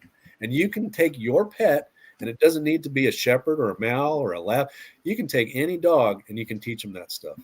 And you can go and compete. And I've seen some really cool little tiny chihuahuas and stuff like that just annihilate the work, and it's phenomenal. So some of the canine competitions I've watched on YouTube, every now and then they'll have just a public or a civilian come in, and their little dog will run the course and do the stuff, and it's such a treat to see it. And some of them are little dogs or pit bull dogs, or you get to see those little tiny dogs run those agility courses. Number one, it's enjoyable to watch. So heartwarming, but that just shows you that every dog is trainable. Every dog is trainable. You can't say that with people. No. Not after a certain point, too, either. Right, and once the window's closed, forget it. But again, thank you. Thank Ellie for letting me have you this afternoon. Go get a little more sleep. And you and I will put our heads together and come up with a schedule and maybe do a little series of shows on just, again, some of the wonders of canines. That would be great. All right. Thank you so much, Kevin. Thank you, ma'am. Thank you. Bye-bye. Bye. All right, guys. Thank you for being here with me. I hope you enjoyed that. I hope you learned some things. Next week, my friend JC will be with us. He's out, or he was a police officer in Arizona, in the Tucson area. I think I said Phoenix last week. He's actually from the Tucson area, and then became a death investigator for Pima County out in Arizona. So I think he'll have some interesting things to share with us as well. And he is a geezer gamer brother of mine. So that's how I met him originally, was through gaming. Hello to Weaves World, if you're still here. I put that up on the screen and waved at you, but I don't know if you might have caught that. What a treat to see you here. I have missed you terribly. Anyway, so back to real life. We've taken on some new clients. So this evening will be my first time to tend to. They have donkeys, goats, chickens, and 2 dogs. I went to let the dogs out at lunch today. The people left after they got everyone fed this morning. They'll be gone for a week. So I will have some videos to share with you of all these precious animals. I got to remember all their names. So I think I have it figured out. I took a video. I went by just to refresh my memory on the routine. I met with them about a month ago in preparation for this trip to get my first little walkthrough. And then the trip started today. So I went back over a couple of nights ago and just went through it all again, refreshed myself on who is named whom. And I think that's going to be a treat. They're precious little animals, and it'll be our first time to work with goats. So it's exciting, and our little company, our little home business is growing as a result of meeting new people in the area that can take advantage of what we have to offer. Little Posey's still doing great. She'll get her final set of vaccination boosters on Wednesday next week. We do have someone that is interested in adopting her already, so we'll see how that goes. And we've got Cookie here. Cookie is a longtime repeat boarder with us, and she'll be here through the weekend. And little Posey did great meeting her. So Posey's already met, in addition to our 3 dogs, 3 new dogs, because we've had 3 different boarders come and go since she's been with us. So that's great for her socialization. And she's just really, really responding nicely. She's really learning to be respectful of the older dogs. And they're doing a wonderful job of gently but firmly teaching her when enough is enough, or when she needs to cool it because she's too wound up, running a little too hard, things like that. And they're all working together really well just to teach her how to be a good dog. So I am in my element right now and loving having this puppy here with us. I will see you guys tomorrow. Please mark your calendars. The stream starts at 10:30. The peak kind of the eclipse for my area, I think, is supposed to be around 11:15. But then we'll have some time, obviously, before and after, just so you can continue to watch the path of the moon as it's crossing the sun. And hopefully that will go off without a hitch, so that I'll be prepared to broadcast when the total solar eclipse happens in April next year. And that will come closer to my area. So we should have, that couple of minutes of totality that are really right overhead for us when that day comes. Check out today's short. Having some fun with AI voices. So when you watch it, let me know. Richard didn't recognize the voice. When I let him see the short after I got it produced, he didn't know whose voice that was. So maybe I've just watched more nature shows than he has. But you guys check out today's short. It's part 1 of 2. Part 2 will come out tomorrow. And be safe, be happy, be well, be blessed. I love you guys. I'm always so excited and honored that you join me on these live streams and that you show support to my guests. I'll keep you posted on some additional collaborations with Kevin. I really would love to learn more about just canines, almost the scientific part of it. I've got my pets here, but I don't have any kind of professional relationships with them. So I know he can share a lot of fun and interesting things with us. I'll leave the chat open for a couple minutes so you guys can say your farewells, and I'll look for you tomorrow, 10:30 Central Time, so we can watch the eclipse together. I love you guys. Thank you. Have a good weekend. Bye.